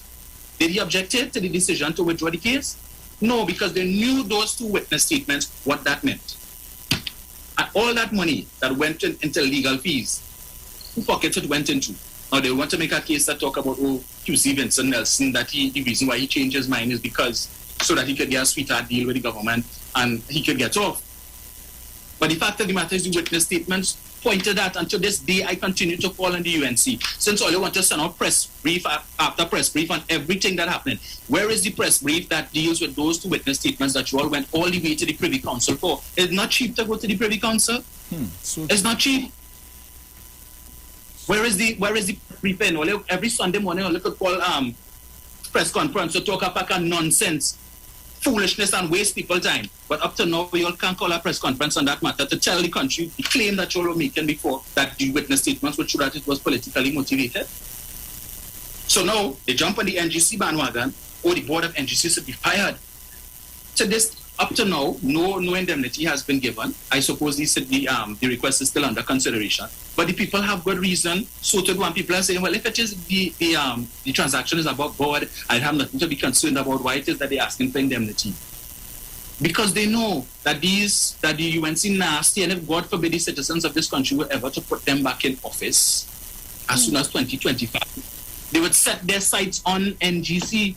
And the directors know to go after them just as they did with Malcolm Jones and just as they did with the board of ETEC, where they went after the board comprising Ken Julian and Wendy Fitzwilliam and others. Because that is their MO, that is how they operate. But they have a problem with this board seeking indemnity. But again, I raise the issue. When it is that the board of the Heritage and Stabilization Fund under them was seeking indemnity, so that if it is they take the country's savings, main savings, and invested it in nonsense, and they lost money, that they would not be held personally liable for that. And the then Minister of Finance, Larry Howard, was inclined to grant them that indemnity. But nobody was complaining about it then, right? This is, as I said, the country's savings, and you put it in the hands of these people with the responsibility to invest it in a responsible manner to get the best return for us. And they're saying, well, here, what now? We want indemnity. So in case we invest it in some stock or some share or some foolishness, and we lose the money, that you're not going to come after us. So if it is you all lose the election, that the PNM not going to come after us and sue us for making bad decisions in terms of investing the country's money. You ain't seen to talk about that. All of these armchair critics and armchair analysts, their memory short. They could only remember what happened from 2015 to now, but they don't know what happened 2010 to 2015. And there's the foolishness that I can't take with them. But all over the place, everybody have an opinion. Everybody have opinion. Do your research. So true. Foolishness, I tell you, this government really have it to do, Bruce. Really have it to do. Damned if you do and damned if you do. Yeah. Because if they take what given now and fire the board and decide to discontinue with the exercise and shut down Train 1 and then gas is found, is a problem. Because it's going to take a longer time now to monetize this gas. It means the country is losing money because you're giving BP and Shell basically license to redirect all of their gas through Train 2 and 3, where the government has no shareholding and they could enjoy the largest of the profits, and the citizens of this country, our finite resources are being used up. Because there's nothing preventing BP and Shell after their contracts expire. They can say, well, here, what now? Well, you really have too much gas right now, and we packing up shop and go somewhere else. Yeah, it was nice. The profits that we get from all your gas. Thank you, eh? Thanks, eh? Yeah, we know we get a little stipend, a little pittance in the form of taxes and royalties, but they walk away dragging bags. Yeah. All your handle, all your stories, some now. Silly. I don't know. Anyway, you should go open the line. So, guys, you can call us at 342-0081 and 466-5391. I don't know why. Every as it say, every Monday morning is something new. Yeah. And the hurtful thing about it is that the average supporter of that party would not take the time to try to educate and understand what it is happening, why it is happening, and what is the best step going forward. You know? Correct. You give me this to eat and I just open my mouth and I swallow. I ain't try to get the flavor, nothing. I just down my throat. Wherever it is you give me down my throat. That's you blindly. Where you start take it. Yeah, I don't want to know the ingredients, just like how I want to know the ingredients in the vaccine. Wherever you give me, I take it. Yeah, but then they're talking about, Guyana and Guyana oil and Guyana gas and yeah? Okay. Then you have on the other side, they're talking about Mr. Duke talking about Tobago and Tobago autonomy, and Tobago have gas and Tobago have oil and Tobago waters and so on. Okay. And you want to monetize that, right? And how you expect to do it? You just clap on, clap off, and the gas just... Yeah, and they turn it on. Hey, look. Caller, good morning. Morning, Bruce. How are you all? Hi there, cool man. How you doing? Hi, smart. So far, so good. Listen up, Bruce, as you all on this topic. I was hearing somebody seeing the people and them, the normal trolls saying that they was making a windfall in the petrotrin, so much of millions of dollars. But Bruce, when I went and I looked, I saw that the profit was 16, but the liability was 28. I wonder if Dominic could explain how that is worked into a profit. If your liability a couple million more than the profit you make, is that a windfall? Or what is called that? A win loss? I don't know. Maybe you could explain that from an attack. All right. Dominic, that is a windfall. Oh my word. Try another call here. Caller, good morning. Hi, good morning. Morning. I have two questions to ask. Arnold Roberts and Barrington Skippy on a radio station. Are we supposed to boycott that radio station? That's one. Two, is it possible that Trinidad, since Venezuela is a problem at this time, and Guyana seems to be finding gas, can we not make arrangements with Guyana or get into some arrangement with Guyana to see if we could use them for the while? Just asking. I'm not sure. I don't know how it works, so I'm just asking that. No problem. All right. Caller, good morning. Hi, morning, Bruce. Morning, Dominic. Morning. Bruce and Dominic. Morning. The $1 billion wastewater treatment plant on the Beatam there.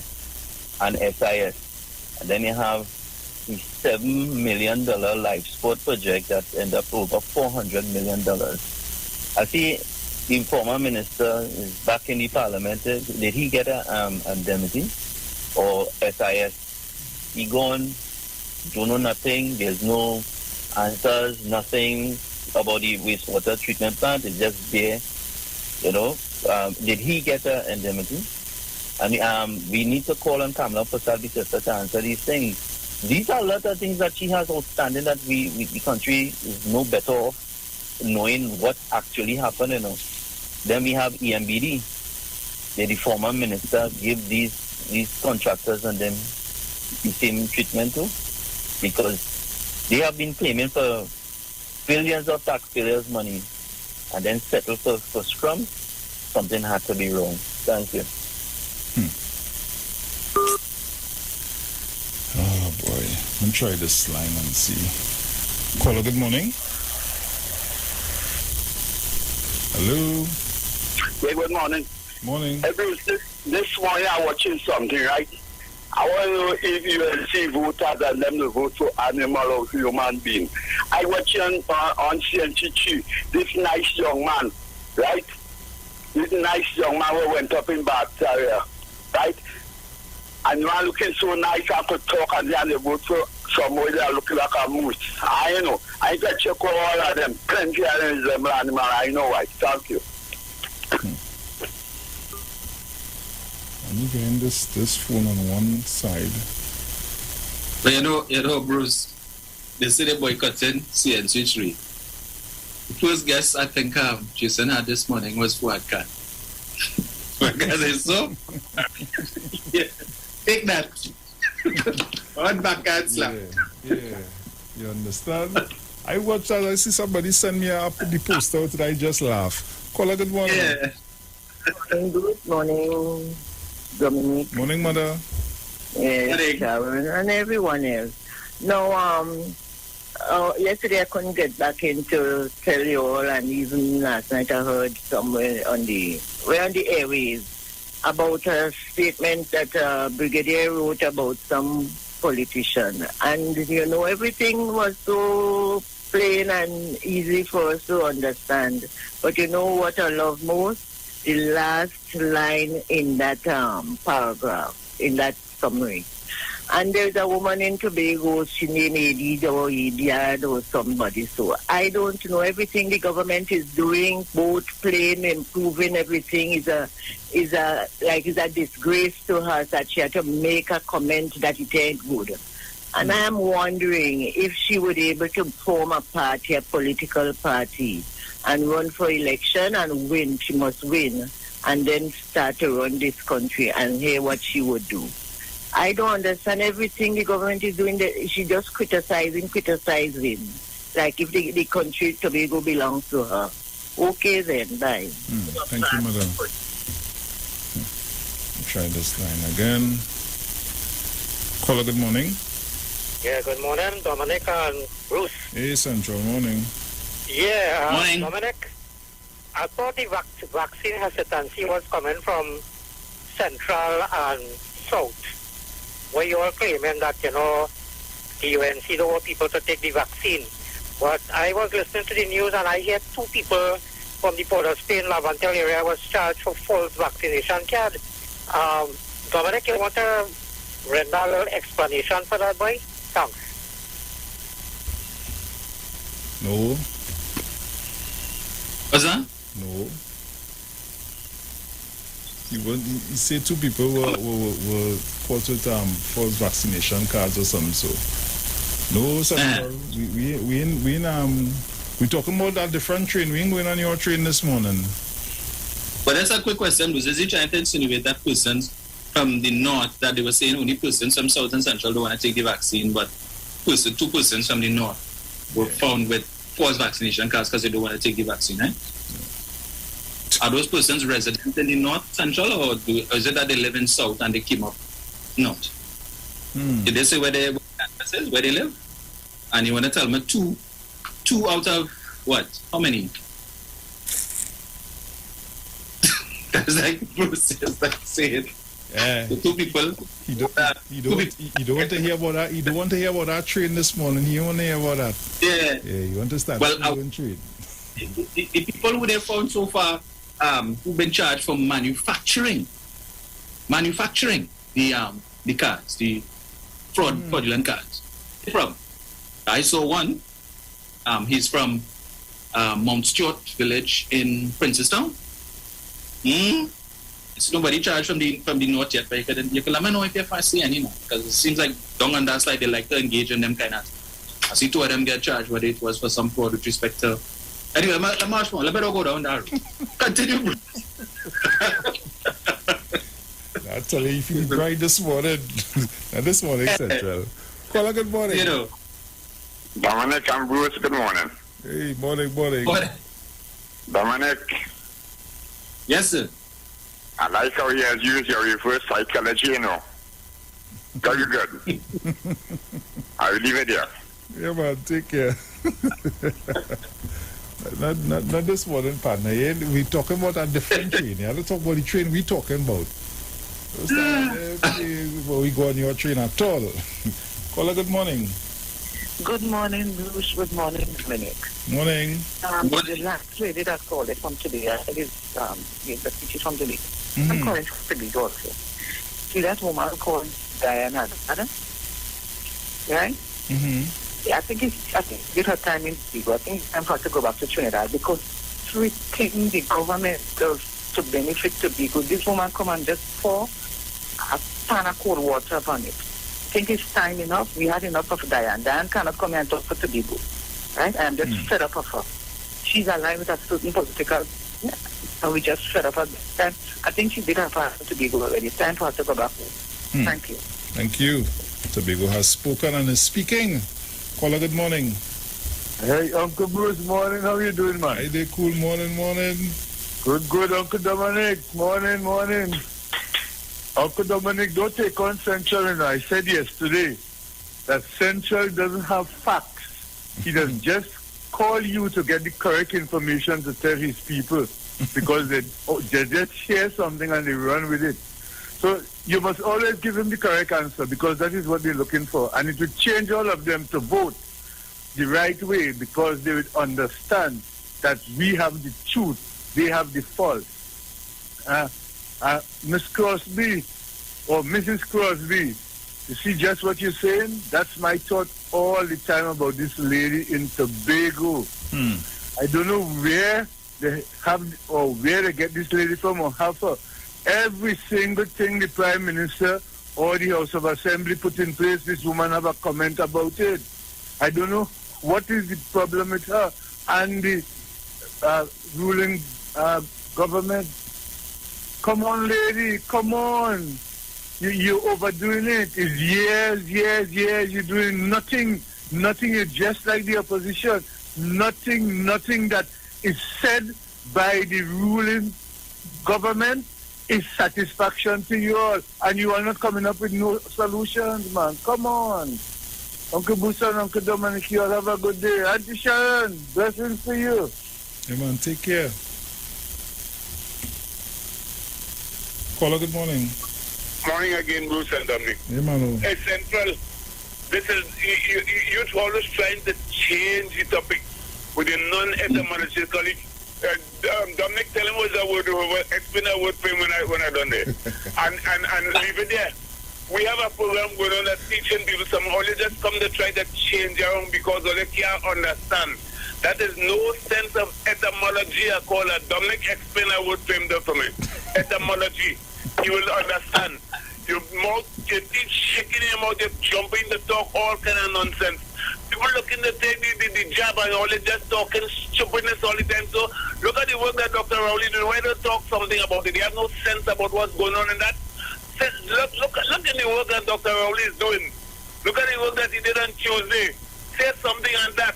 Because Kamala has nothing to say on the side of the road. Central and leave it there. All you get some sense in all your head. God. Alrighty. Caller, good morning. I'm on again. Bruce and Dominic is me. Morning. I just want to ask some questions again because what Solomon Juke wants to be the Prime Minister of this country and he wants to be in the THA. And as that he's in public life, he's the President of PSA, the political leader of the PDP. So it's important that we ask questions. I want to ask Mr. Watson Solomon Juke, did he receive a promotion from WASA while on no-pay leave at PSA as a research specialist with a salary of $16,410, although he hasn't worked at WASA since 2009.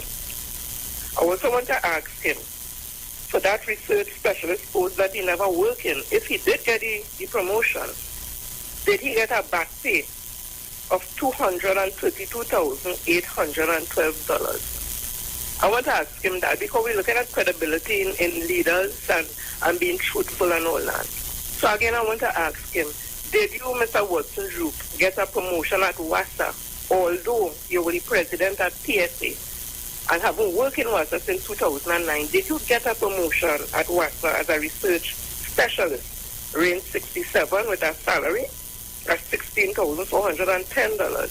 And what qualification did you have to get that position if you did get it? And also, did you get a back pay while not working in that position because you haven't been at WASA since 2009? Did you get a back pay of $232,812? We're looking at credibility in leaders, so it's important we get these things answered. Thank you again, Bruce. Oh, boy. Caller, good morning. Good morning, Bruce Wayne. Morning. I'm Dominic. Morning. Oh, morning. We good. You good? Yeah, man. Yeah. And I all right so far. I just want to say morning to everybody. The Tyson, Sharon, wherever you are, and Mom Short, Shack Lady, and everybody keep good. You hear? All we have to do is to pray and forget the talking with them. Then we'll never stop. Because they have to go right through so. But they're not coming back. All right then. Have a blessed day. You too, my dear. Take care. Caller, good morning. A blessed morning to Dominic, Mr. and Felix, listeners and callers, all who are on the line. You're hearing this one, Bruce? Listen very carefully. That's on my roof right now. Blessings all evermore. No, because this morning when I was reading the little short in the news. Yeah. You sigh when you say one of the person who came with the variant, with the Delta, was mingling in Trinidad and Tobago 5 days. Well, I also sigh, and right now I cry because I'm being careful in what I'm saying. Be careful that we do not see a spike if you was showing you. I really wouldn't like to see it.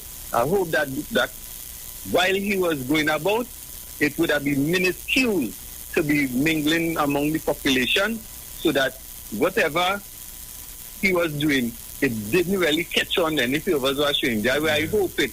But in the few days and weeks to come up here right now, I would always like to see that the number is down instead of up until we have the home quarantine at a minimum of, let me say, at least 100. Okay? Thank you very much. Yeah, man. Caller, good morning. Yeah, Bruce, Dominic. Dominic, it seems like this Frederick lady, she have some personal issues with Duke and the union, and it seems like she's fighting her battles on the public radio station. I don't think she should be doing that, and calling people name and asking questions and all these kind of things. She needs to fight her battles elsewhere because she always on the radio with Watson Duke with all sorts of things concerning the union and this and that. Chances are she could bring all your station into disrepute. Another thing, Bruce, when last you all hear Andrew on the airwaves, right? A while. Andrew there, you know. He there? Yeah. Right. I like to hear, that's why I like to hear him now. So that's why I asked, and I want Dominic to help out this gentleman too, as how he went to help out Manu. And I mean, when we hear Andrew on the airwaves and he breaking up, it's not that he have a bad phone, the bamboo blocking the signal. We have to get the Tunapuna Regional Corporation to help out this man to cut the bamboo around the place and help him out now. He's a old fella. So Dominic, when you're having your next statutory meeting with the PNM, go and help out Andrew a little bit now, boy. I like to hear the man on the radio. I hear him these days, so we don't know what's going on. Later, voice.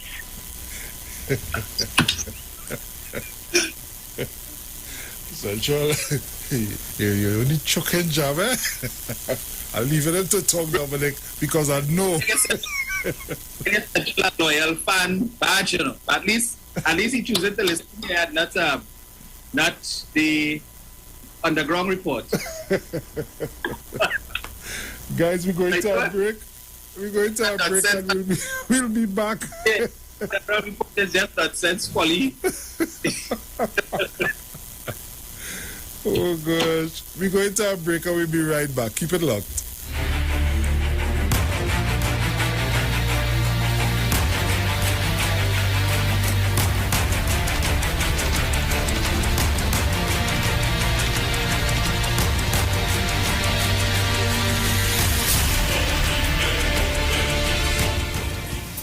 I want to address some issues. Big man, born in a poverty, but them thing I don't like. Every ghetto youth had to have the Benz park outside. A pretty girl passing my drink with 2 black eyes. You can't see light, nice, so nice, yeah. But they talking. All your business out the road and they walking. Watch out it inside your shoes, so them barking. I can't put one bite on you, so we don't study them. Yo, because Jack give me health and strength. So what we do? Mash up, mash up, mash up, mash up, mash up, mash up, mash up that. Cause we know bad mind people. And them protect me back. So what we do? Mash up, mash up, mash up, mash up, mash up, mash up, mash up that. Hey! You see all bad mind people? Yo!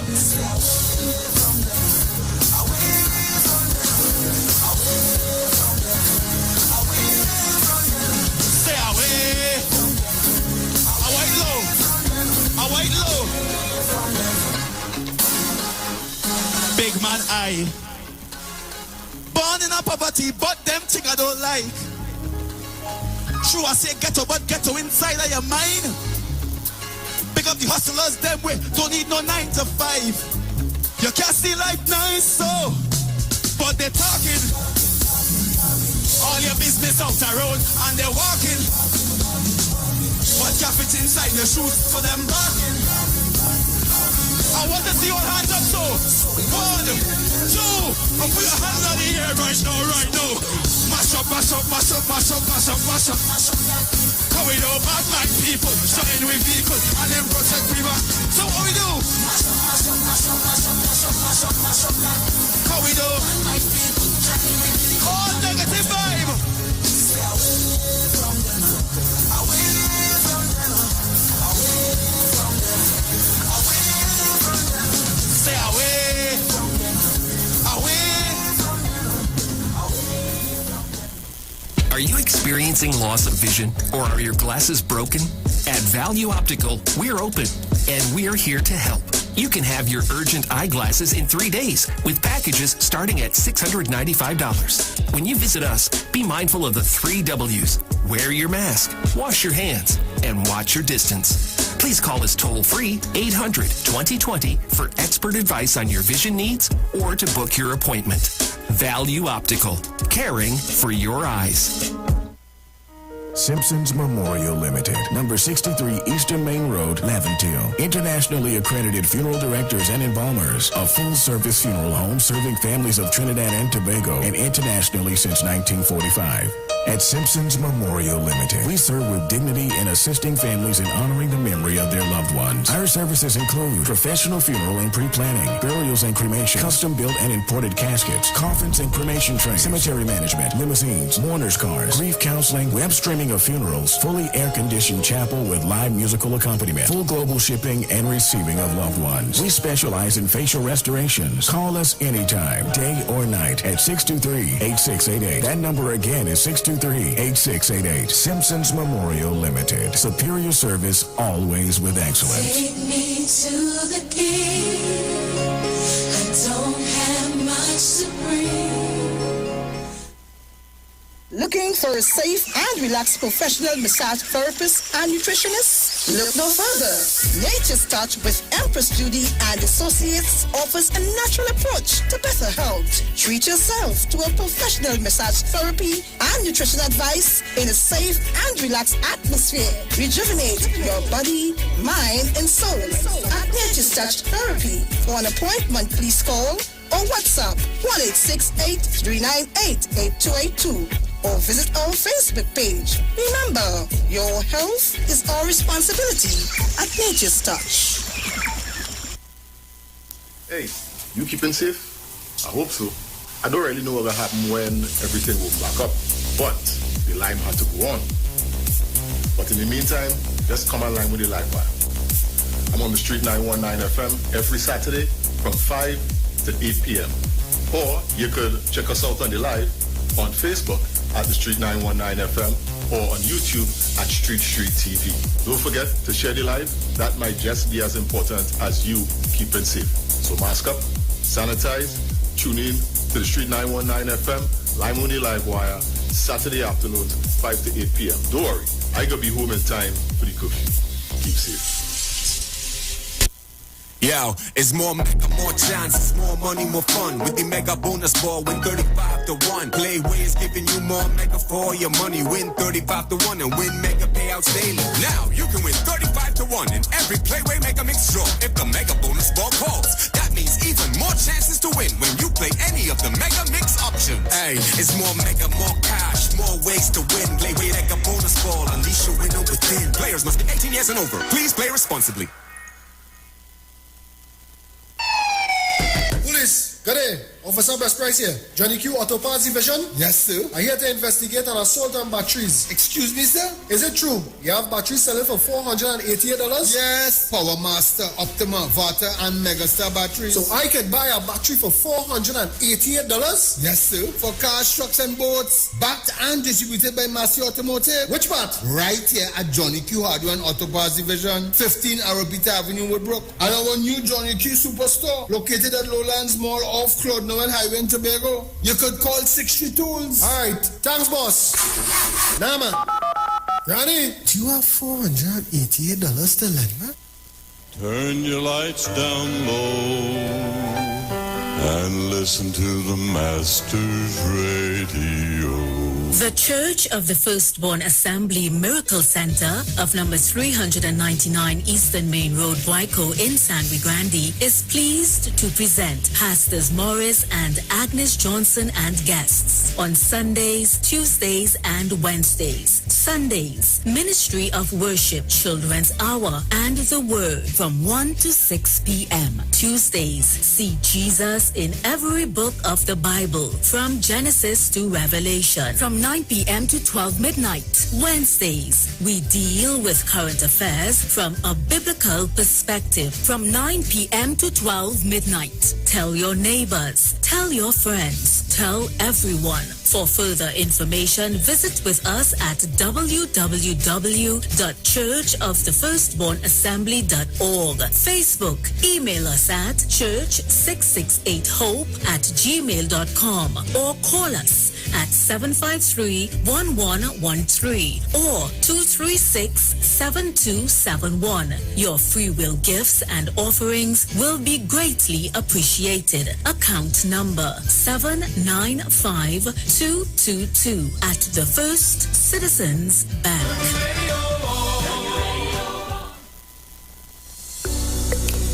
This is the Street 919 FM COVID-19 updates. In case you missed it, the latest COVID positive cases in TNT as of September 8th, 2021 stands at new positive cases 270, total active cases 3,744, total recovered patients 41,191.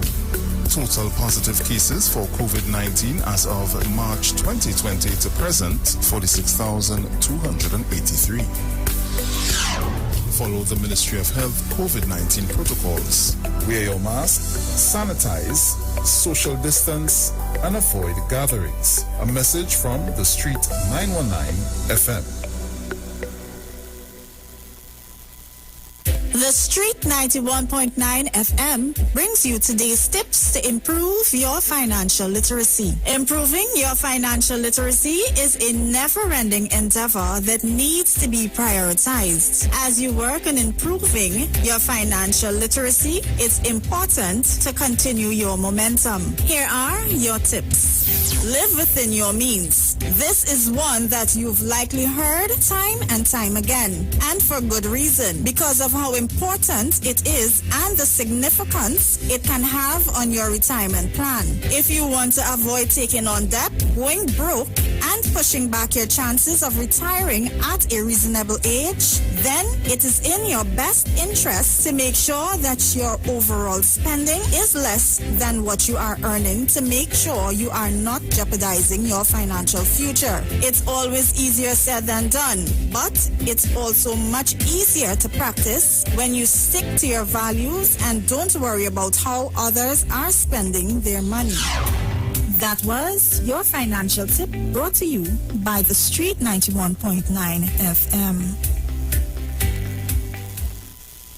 Share the live. Share the live. The Street 919 FM on Facebook and Instagram. Share the live. Iowa George on Instagram. Share the live. Iowa TV and Street TV on YouTube. Share the live. The Street 919 FM.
Welcome back. Just a bit of information for you.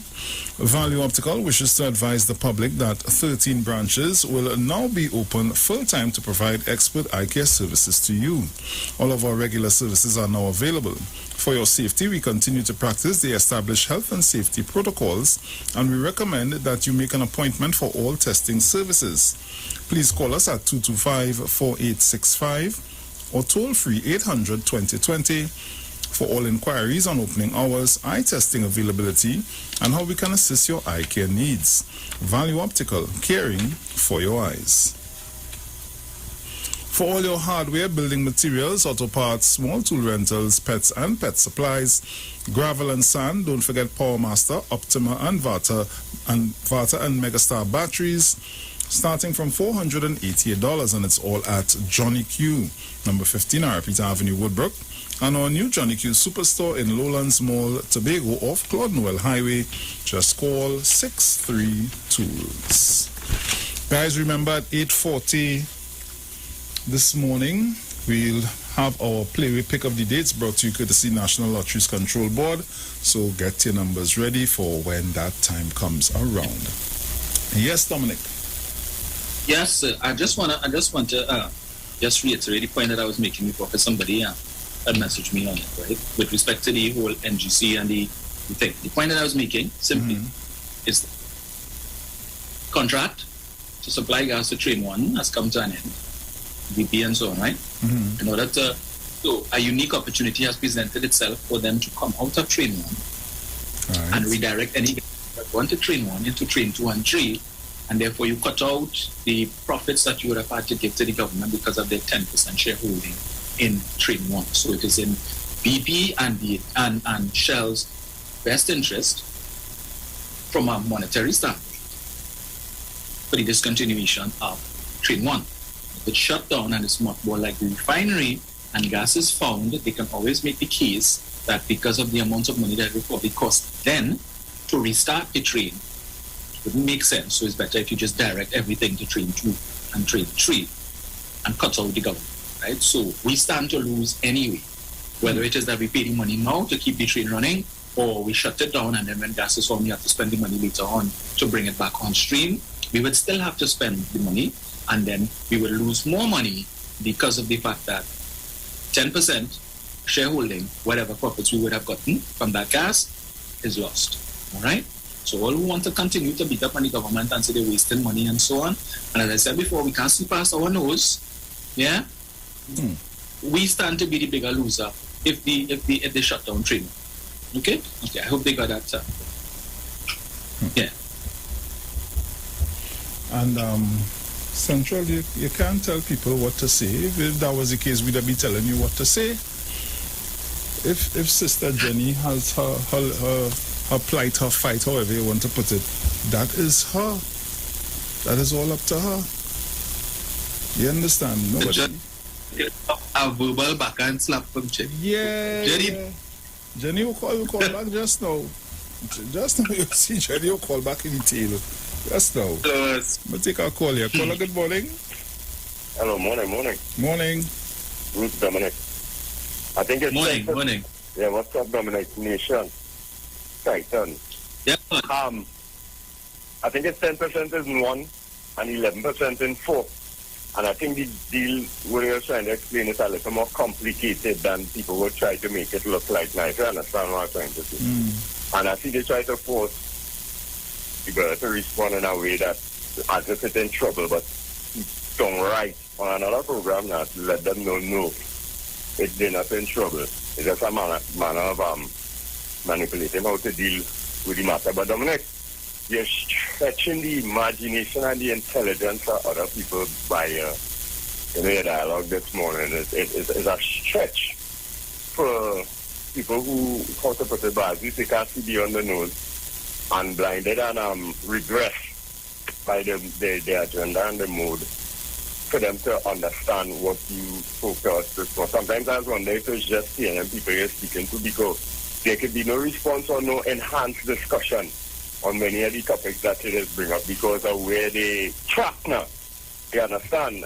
You realize that you don't really get no in-depth discussion from certain, quarters who oppose this government, if you understand what I'm trying. So you have to ease them up. It's bad. You must bring up some gossip and things sometime. If you understand, Rowley this and I hear Rowley have outside, so maybe you'll get the response you need. Because apparently, like what they believe is that if they cannot raise up to the level to discuss what the country needs, what is best for the country, it's best they drag the whole country down in the drain to think like us so that we could be kings and queens in the world that is dumb now, if you understand what I'm trying to say. So, there's no attempt to raise the levels of discussion because somehow they think it will make the PNM look good, if you understand. And that's the dilemma we suffer in this country with the disingenuous people that call themselves luminary, and according to you, it's just illiterati and politerati that not assisting in the development of this country. But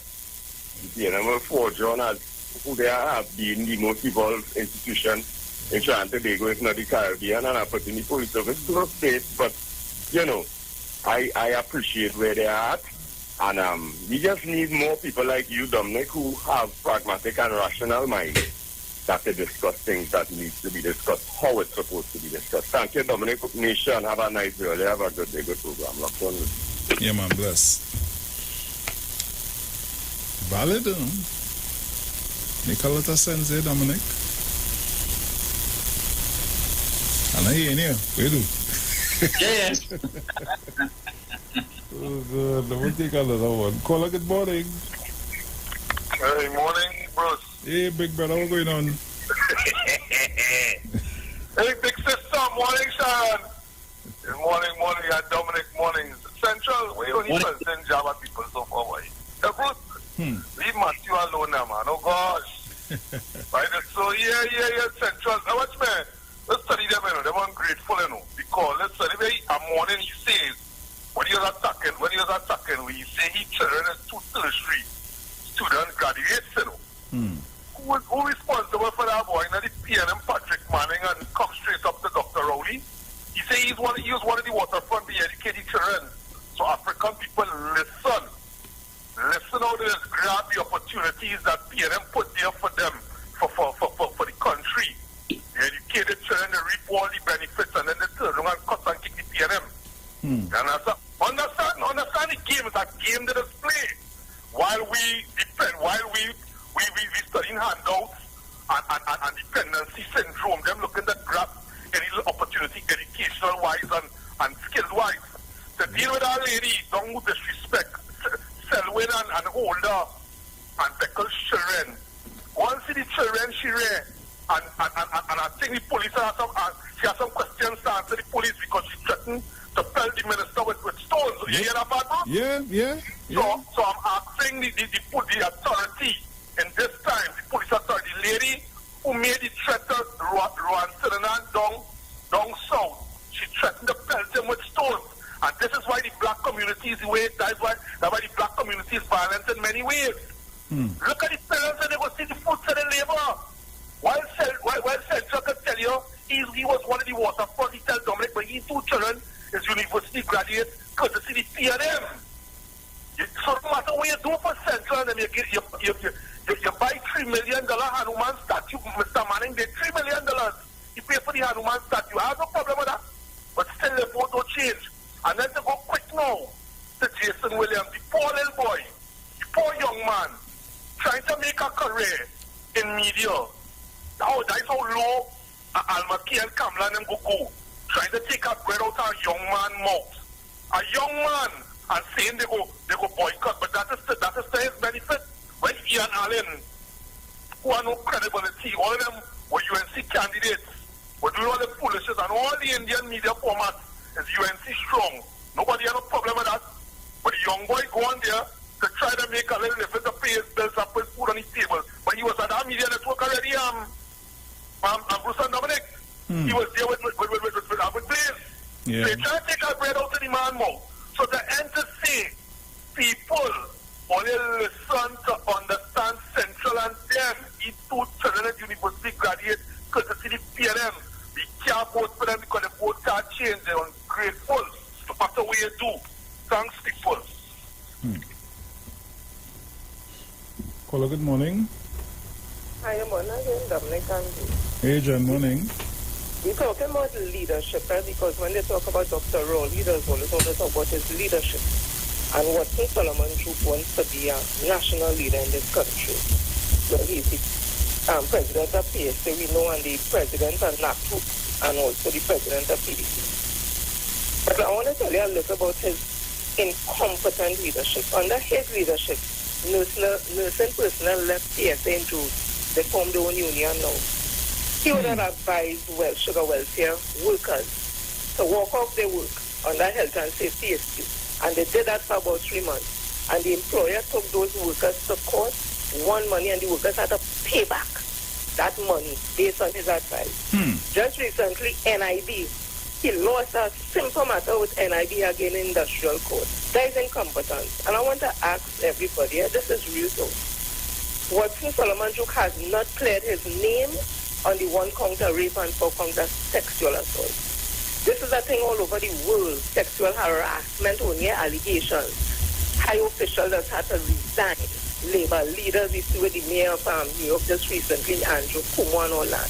I want to ask people in the big one, Trinidad. They only put this man into national office. Only think any regional leader or any international leader going to sit down and talk and do business with Watson Group, they will not. A hailstorm will come down on them because in this new era here now, those things are not tolerated. So that alone excludes Watson Group from holding any office. And I'm saying after Vincent Cabrera even now, Watson Group is not fit to hold any public or any office, political or otherwise, in this country. And we don't know, just like him, how the union movement could stomach a man like that. Oh, God.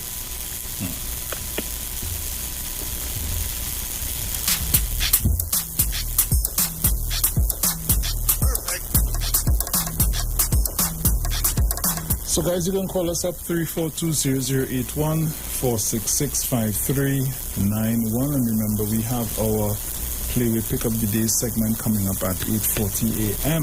Yes. So you gotta get yourselves ready for that. Hey, what's the final? I also see that the Member of Parliament for Orokuk East, Rudal Munilal, well, I saw he in a little bacchanal with the former Chief of Defense Staff, Mr. Pritchard, with respect to Mr. Pritchard being appointed on a two-man committee to investigate the whole FUL issue within the police service, right? Mr. Pritchard gave him a verbal beating. Well, Munila can't take that because he goes soft. Yes. So he decided to... I see you answer back. Yeah. You answer back the man for it. Give it to him good enough. So he can't deal with that. He can't deal with that. We vex because Pritchard and call him doctor. Really? But all over the place. That is what the answer back was about? Well, in part, you want to remind Pritchard that his title is doctor and he didn't get that title by political appointment, that he earned that title. Okay. But Dr. Rowley have that title too, and all over the place, Rowley. Well, actually gave an instruction to your supporters, members. Do not go refer to him as doctor. Just call him Rowley. Yeah, but you have a problem with one man. Didn't address you as Dr. Munilal. But I doctorate it. And I'd love to know. Well, no, I really don't want to. I don't want to. Because really listening to the quality of his contributions, it is not supported by that title at all. Right? Because the man is a bacchanalist from birth. It's make you wonder. Yeah. I make me wonder if it, I remember Rambachan doctor title too also came up in was also questionable based on the university that he got it from that went defunct. But I see he's calling on the judge who was appointed to conduct the commission of inquiry into the payment of for lands in the acquisition of lands for the Point 14 highway. He's calling on the judge to quit, resign, because he doesn't see the sense in having this inquiry because it's a waste of money and a waste of time and there was nothing untoward that took place. But yet still you have documentation showing where several families of one household is all receiving the same payment for the same property. And you say nothing wrong with that, right? That's okay. That's a normal thing. They're talking about the amount of money that was spent to acquire the land is okay, but that was a practice of theirs, right? Because Eden Gardens, 175 million, valued 52 million. Yeah, well, they pay 175 million for it. The company. What is that, G? The company that sold them the land was purchased the land a year before for 5 million, right? But sell it to them for 175 million. And Munilal tell me, well, because they put some pipe on the land. I don't know why they're obsessed with pipe. But they run some pipe on the land, and therefore that increased the value from 5 million to 175 million. Even though on the website of two real estate companies, they were selling the land for far less. They were selling the land for $400,000 a lot, but sell it to the government for $630-something thousand a lot. No, so okay, well, better all hire the real estate agent to buy it from them because they pay significantly less. Let's forget these things, But see, that was the habit. We go pay more for the land because we do our own assessment and so on. Right, essential? Up to now, all I can explain. All I know how to go down to the registry and dig up. When all I want to know who is the owner and who is the beneficial owner and who is the shareholders in this company and that company. But guess what? When you go down to the registry and you pull up the registration documents for that company, Point Research Park, who is the directors? Zilch. Nothing. Nada. Blank. Well, about transparency, They want to know everything. Well, you buy a piece of land and all you don't know where you buy it from. No search. To see the legitimacy, how long this company in operation. We have no idea who the directors are, who the shareholders are. That's okay. Pay them 175 per piece of land with 52. But we don't need a commission of inquiry. Okay. All right. But the lady says she don't know who laying pipe. And pipe and more pipe. I am the only Minister of Public Utilities who dropped in pipe all over this country. You get plenty of water is true, but I don't tell the truth. And the truth is, I can't tell you the size of that pipe because I ain't seen it. So fetch the water, but I know. There's only one pipe I know about the man is Dr. Because I don't know about no pipe. I wonder if you see the pipe up there.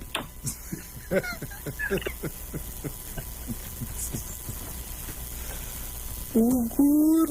It look like she take a dose of oil. I don't know what she. Oh, good. Never a dull moment. Caller, good morning. Hello, good morning. Hi, good morning. Good morning, Dominic. Good morning, Sharon. Good morning. I agree with this caller, the one from St. James. I find more people like Dominic should be should be talking just how he explained the thing to us. Because Dominic has no hidden agenda, right? Just as he said, we should have more callers, more people explaining that to the citizens than having those armchair, those politicians, those people who had a degree and thing and who come to the UNC have it this one slant. And Dominic is not slanted.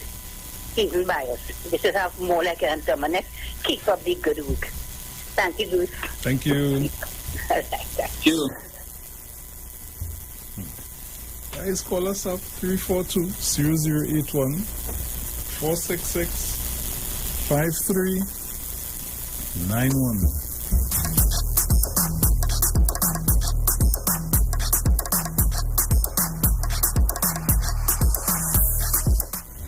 Caller, good morning.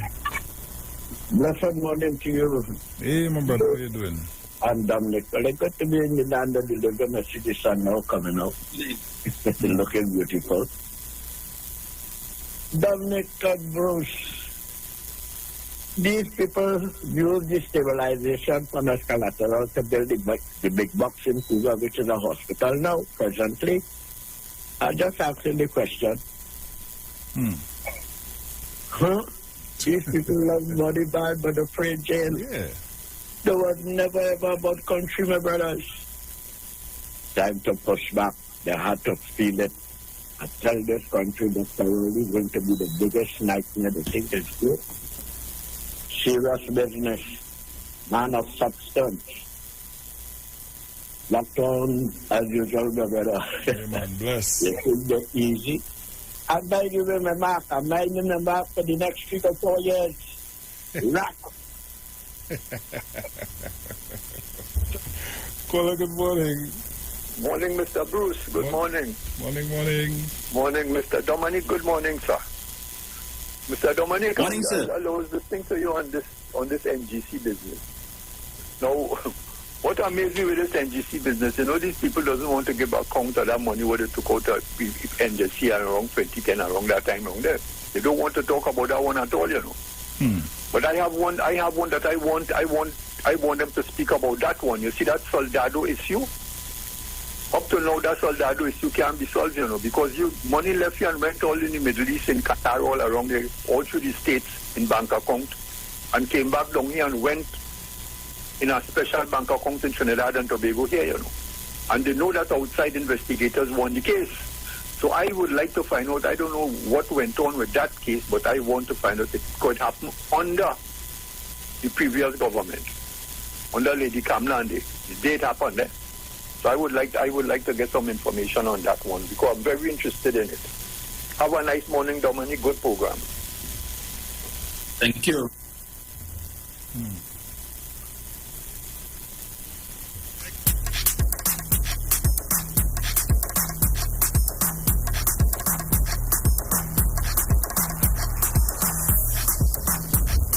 Caller, good morning.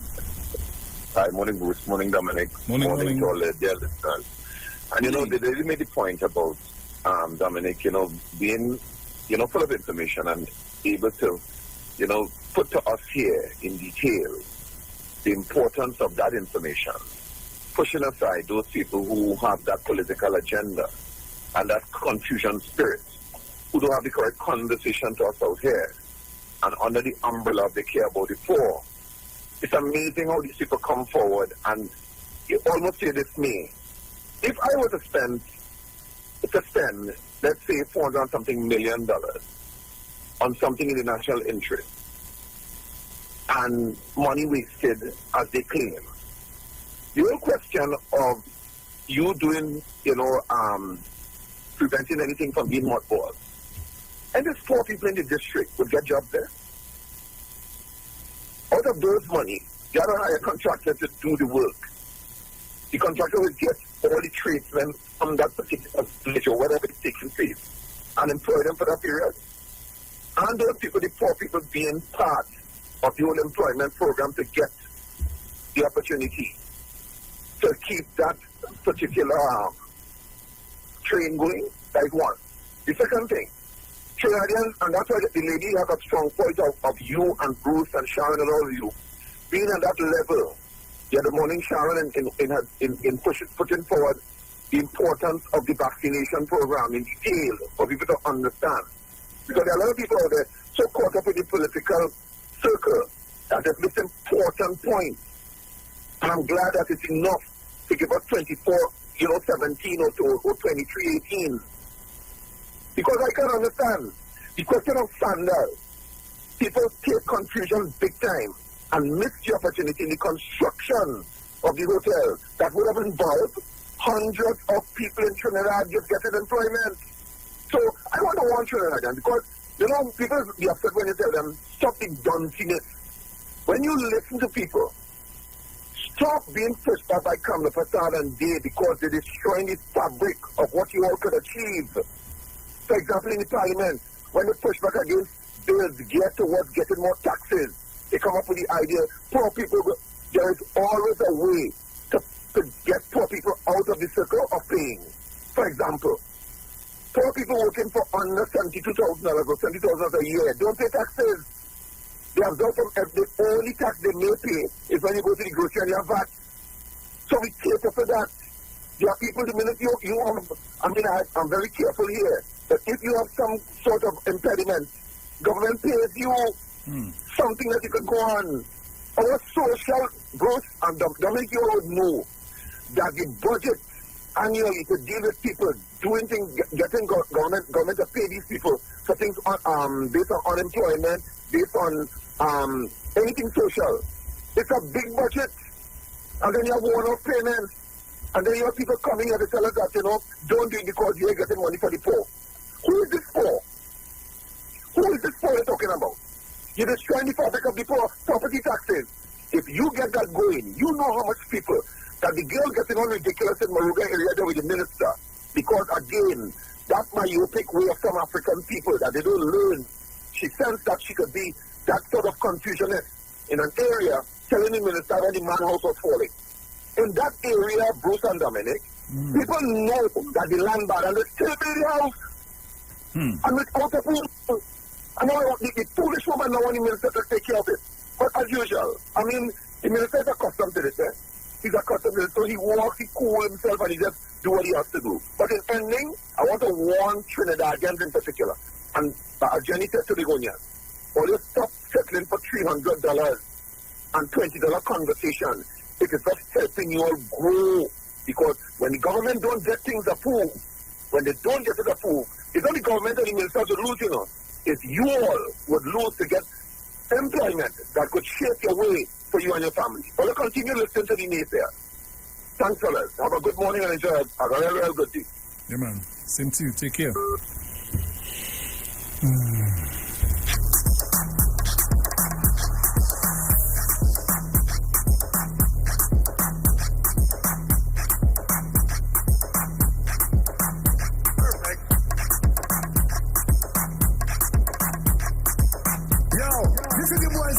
And right now you're listening to the titans of democracy. You don't know.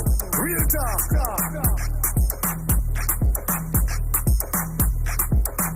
Perfect.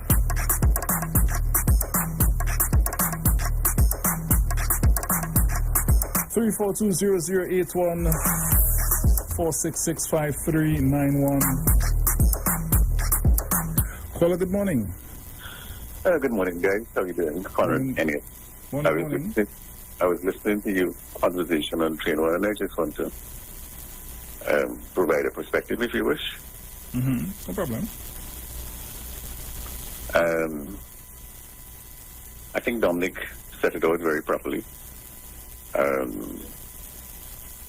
But let me give you the perspective on the NGC side. As you know, I'm chairman of the NGC. Yes. The discussion that is taking place needs to be divided into maybe 3 areas for clarity. The first one has to do with the future of Train 1 as an activity by itself. The second one has to do with the investment that is being discussed with NGC in the maintenance of the train for gas. And I think the third one has to do with the indemnity. So let me deal with them in that order. For a very long time now, we know that the government has been involved in discussion with the partners of Atlantic in relation to the future of LNG in Trinidad and Tobago. There is a view that at this point in time there is not sufficient gas to maintain the capacity that we have. But based on the opportunities that we see in the future, there is sufficient resources once we get them operational to basically use the capacity that we have. So that's a conversation that is taking place now. It has not yet been concluded. And as a consequence of that not being concluded, the future of Train 1, 2, 3, and 4 is still very much an issue for which there is no decision at this point in time. The issue of gas to Train 1 is not the issue. The issue is whether or not the trains in their current configuration going forward will be maintained. Those are government decisions. They have absolutely nothing to do with the NGC. And it's interesting that people are talking about the NGC investing in keeping the train.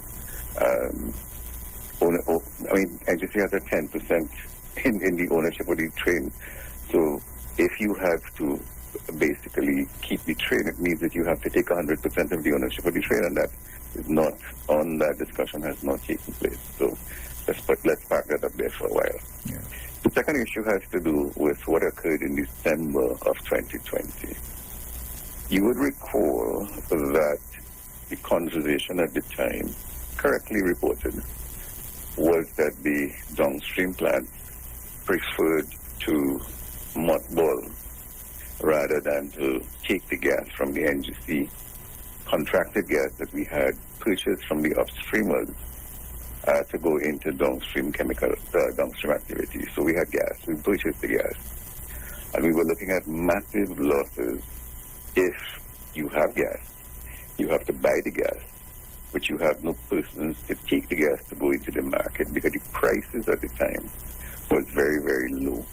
I mean, we used to be getting on the international market $500 per ton. And then when we were in that environment, we were looking at $200 per ton. That $300 differential made the economics crazy. That environment, the Atlantic management came to us in December and said, listen, there's a maintenance that is required to be done on Train 1. NGC as a 10% owner had put aside some money for some part of that. The other companies decided that they were not going to put any money into the maintenance activity because from their perspective they had no gas. The NGC looked at it and said, hold on a minute. What can we do with this gas that we currently have here, for which there are no takers? Can we look at putting this gas into LNG? And of course the answer was yes.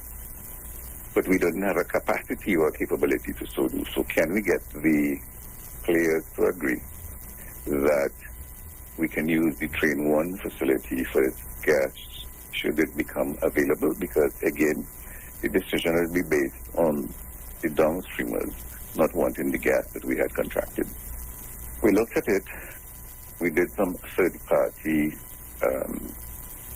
conversations with LNG suppliers, and we did the maths, and we determined that for 1 year, if we actually use the gas for LNG, then we will be able to make a small margin, and therefore the losses that we were seeing now would have been not a thing.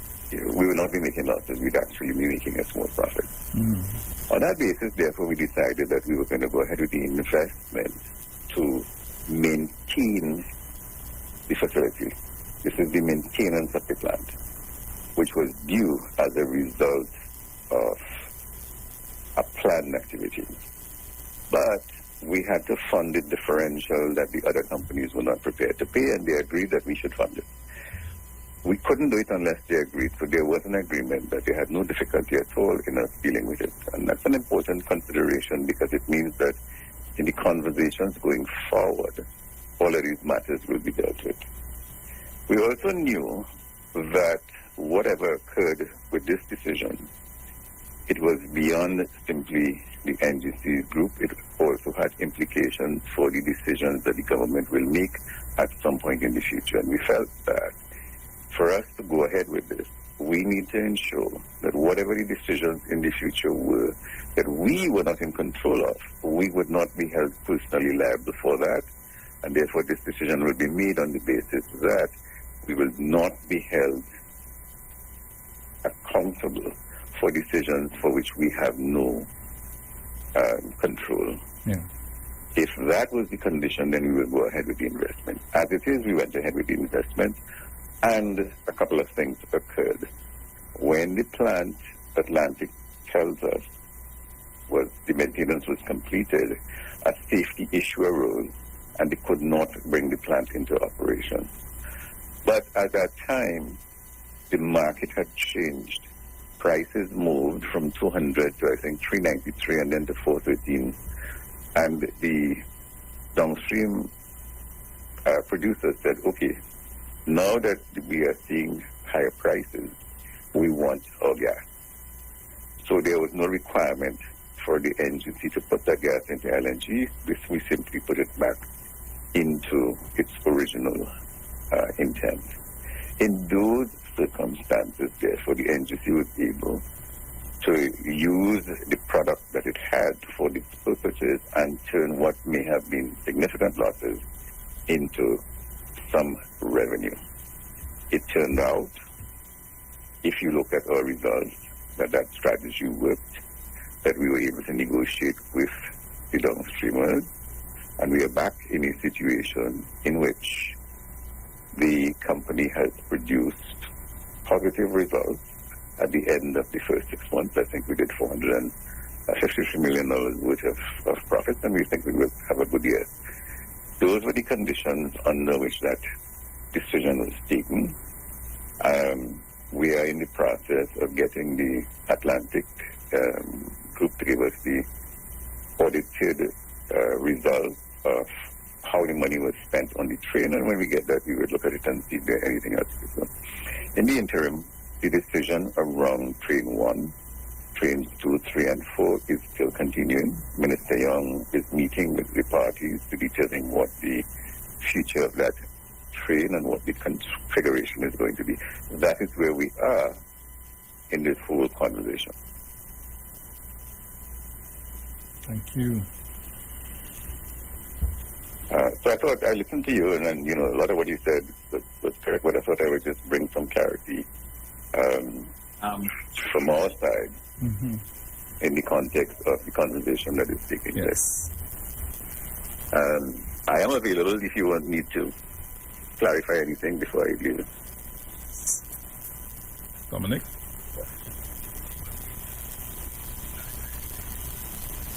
Mr. Enel, we would love to have a more substantive interview with you on this matter. Can we take your number and contact you so we can start? Can I hear you properly? He was saying that he'd like to go further into it with you, if it's possible to take your number and get in contact with you. Oh, you can, yes, absolutely. No problem. Mm-hmm. All right. All right. Well, thank you. Yes, Mr. Enel, thanks for calling. Alrighty. Excellent. Yes. Thank you so much.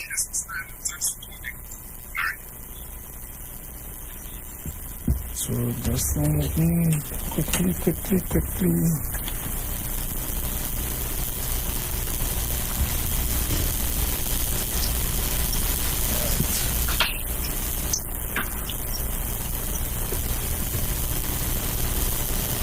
So guys, at this time, we get straight into the Playway Pick of the Day. It's brought to you courtesy National Lotteries Control Board.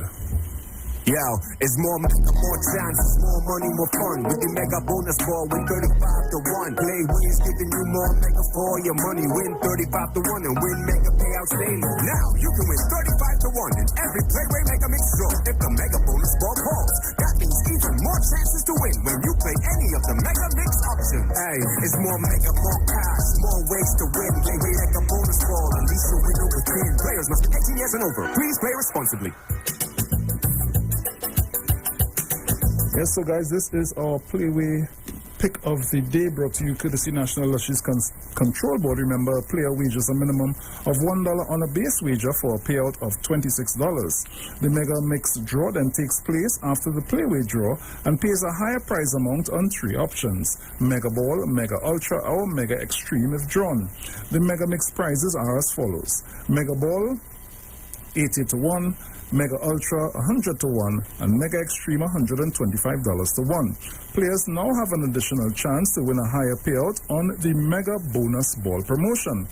Once you wager on a Mega Mix option and the Mega Bonus Ball is drawn for that option, you win a $35 to $1 Mega payout for that draw. There is no extra cost for the Mega Bonus Ball payout.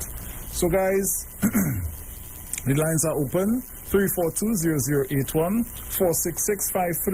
466-5391. Call me up and give me your numbers. Caller, good morning. 21 and 10. 21 and 10, nice.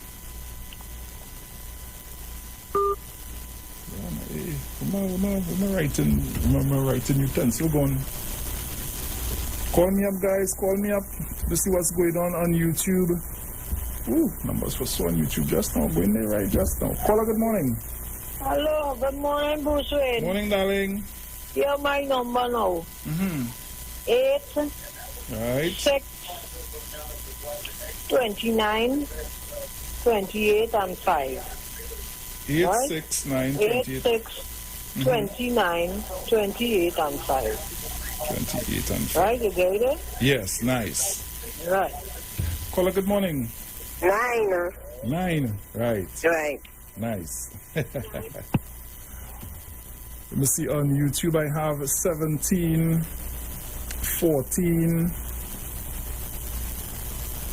13 and 20.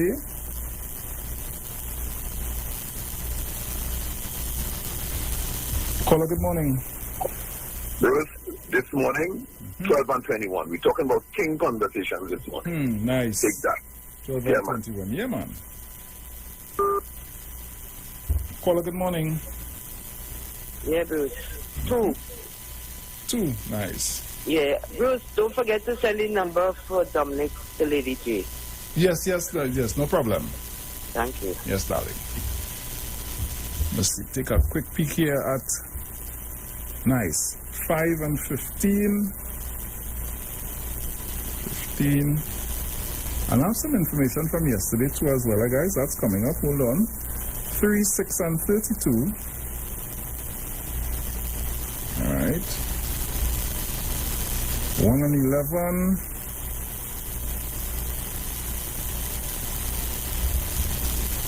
18, 25 and 7.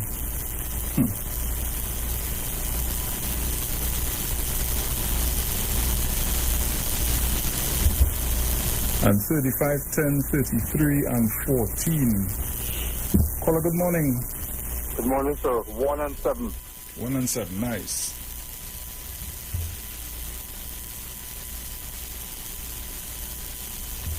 So guys, I have some information for you just before we close off this segment. Yes, we said we'll be doing this every morning. So the results for yesterday, remember we are doing the results now for the 10:30 a.m. draw this morning. So yesterday at 10:30 a.m., the number was 23 house, and there were only white balls called. At 1 p.m., the number was 28 redfish, only white balls called. And in the afternoon that will be at 4 p.m., 32 shrimp. We have a mega ball, a white ball, and a mega extreme ball called. And at 7 p.m., 27 little snake with the mega bonus ball, a mega ultra, and another mega bonus ball. So that was the results for yesterday. Taking one more call to close off. Caller, good morning. I lost it. Call me back quickly if you can. Call me back quick. We get it 56 yet? We get it 56 yet?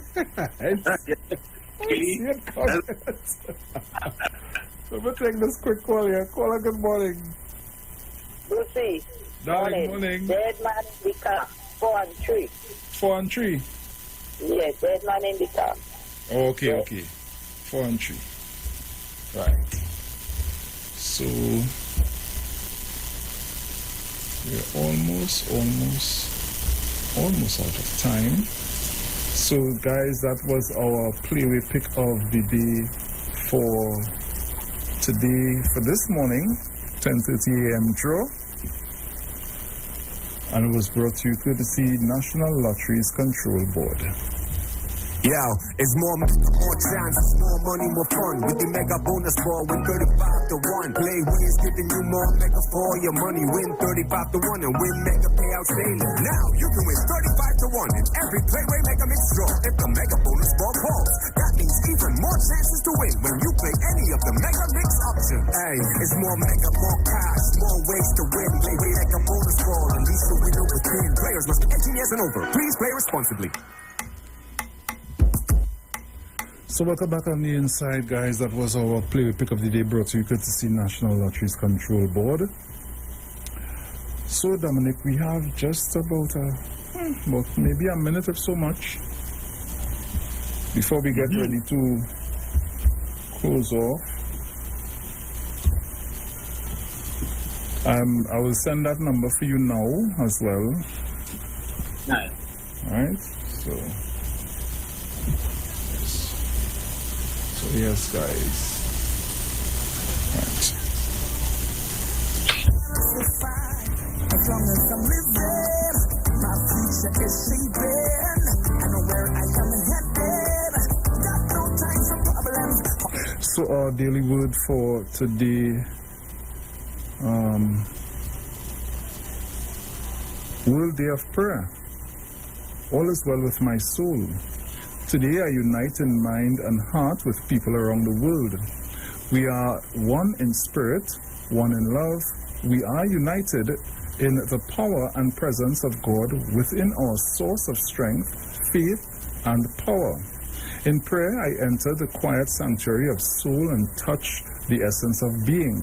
I celebrate my divine nature and set an extension to express it more fully each day. I affirm God and I are one. I am one with peace. I am peace. I am one with light. I am light. I am one with love. I am love. I am one with life. I am life. I remember the truth of my being, giving thanks for all that I am and all that I can be as I express my divine potential.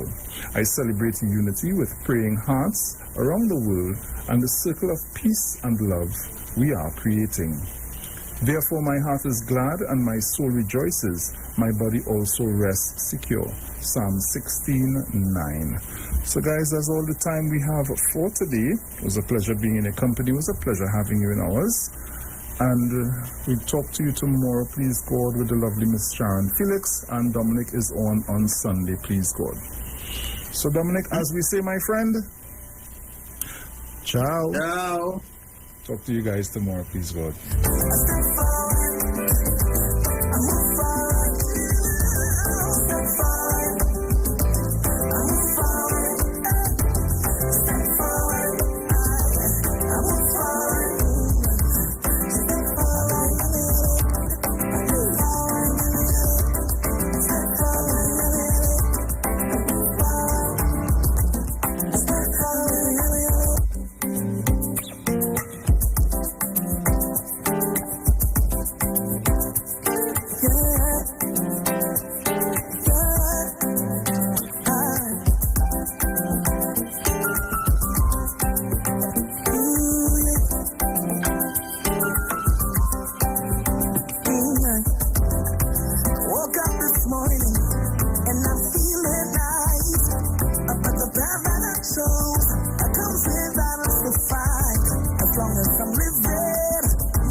is shaping and where I am headed.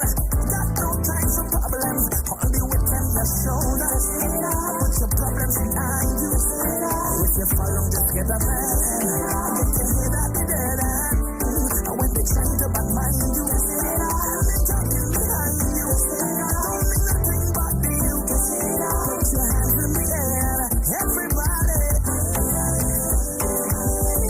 Time to get up and to move it. Leaving all your problems behind you. Pressing on to our victory.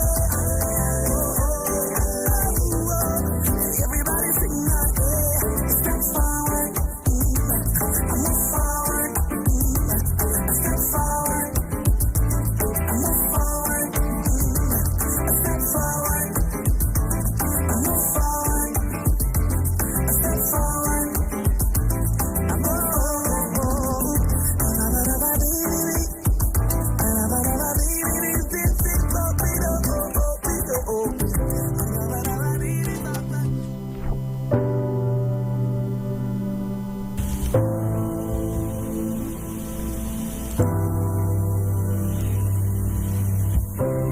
The Street 919 FM has been asked to announce the passing of Cynthia Regis, who departed this life on Thursday, the 2nd of September 2021, at the age of 84 years. She was the mother of Corrupta, deceased, Watson, deceased, Wayne, Richard, Akil, Carol, Rhonda, and Rolly, grandmother of 10, great-grandmother of 6, sister of Althea and the late Lennox, family and friend of many. The funeral service for the late Cynthia Regis takes place at 9 a.m. on Thursday, the 9th of September 2021 at Simpsons Memorial Limited Funeral Chapel, number 63 Eastern Main Road, Laventil, thence to the Tunapuna Public Cemetery. For inquiries, you can call 623-8688. We've also been asked to announce the passing of Samuel Virgil, who departed this life on Friday, the 27th of August 2021, at the age of 74 years. He was the husband of Lorna Vigil, son of Winnie and Amos Vigil, father of Kathy, Lizanne, Sherland, Simone, Patricia, Dion, and Myron, deceased, grandfather of Kerry-Ann, Shahoya, Leanne, Mark Anthony, Josiah, Nijas, Aaliyah, Perisha, Jade, Kerry-Ann, Trey, Malik, Niger, Skylisa, Selena, Nathaniel, Kareem, Adrian, and Adriana, relative and friend of many. The funeral service for the late Samuel Vigil will take place at 10 a.m. on Friday, the 10th of September 2021 at the Simpsons Memorial Limited Funeral Chapel, number 63, Eastern Main Road, Laventil. Thence for burial at the Carapos Public Cemetery. Inquiries can be made at Simpsons Memorial Limited at 623-8688.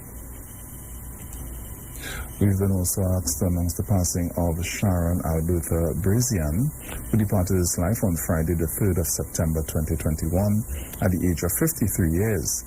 She will be remembered as the wife of Rudolph, daughter of Remy and Roslyn, mother of Hayden and Nathan, grandmother of Zakira and Zaim, mother-in-law of Arima, sister of Ken, Judy, Reginald, Shermaine, Camille, Suzette, Edwin, Michael, Marlon, Kifton, and Natasha. The funeral service for the late Sharon Brazian takes place at 10 a.m. on Saturday, the 11th of September 2021 at the Simpsons Memorial Limited Chapel, number 63 Eastern Main Road, Laventil, thence for burial at the Tunapuna Public Cemetery. For inquiries, you can call 623-8688.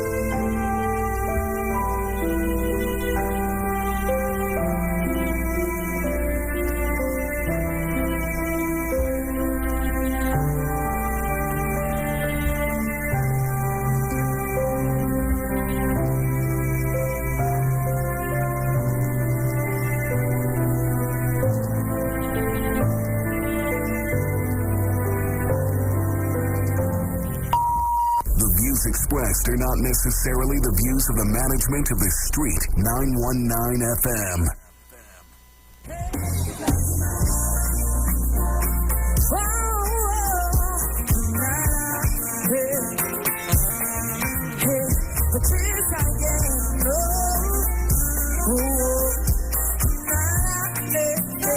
Yes, I'm from the street right now.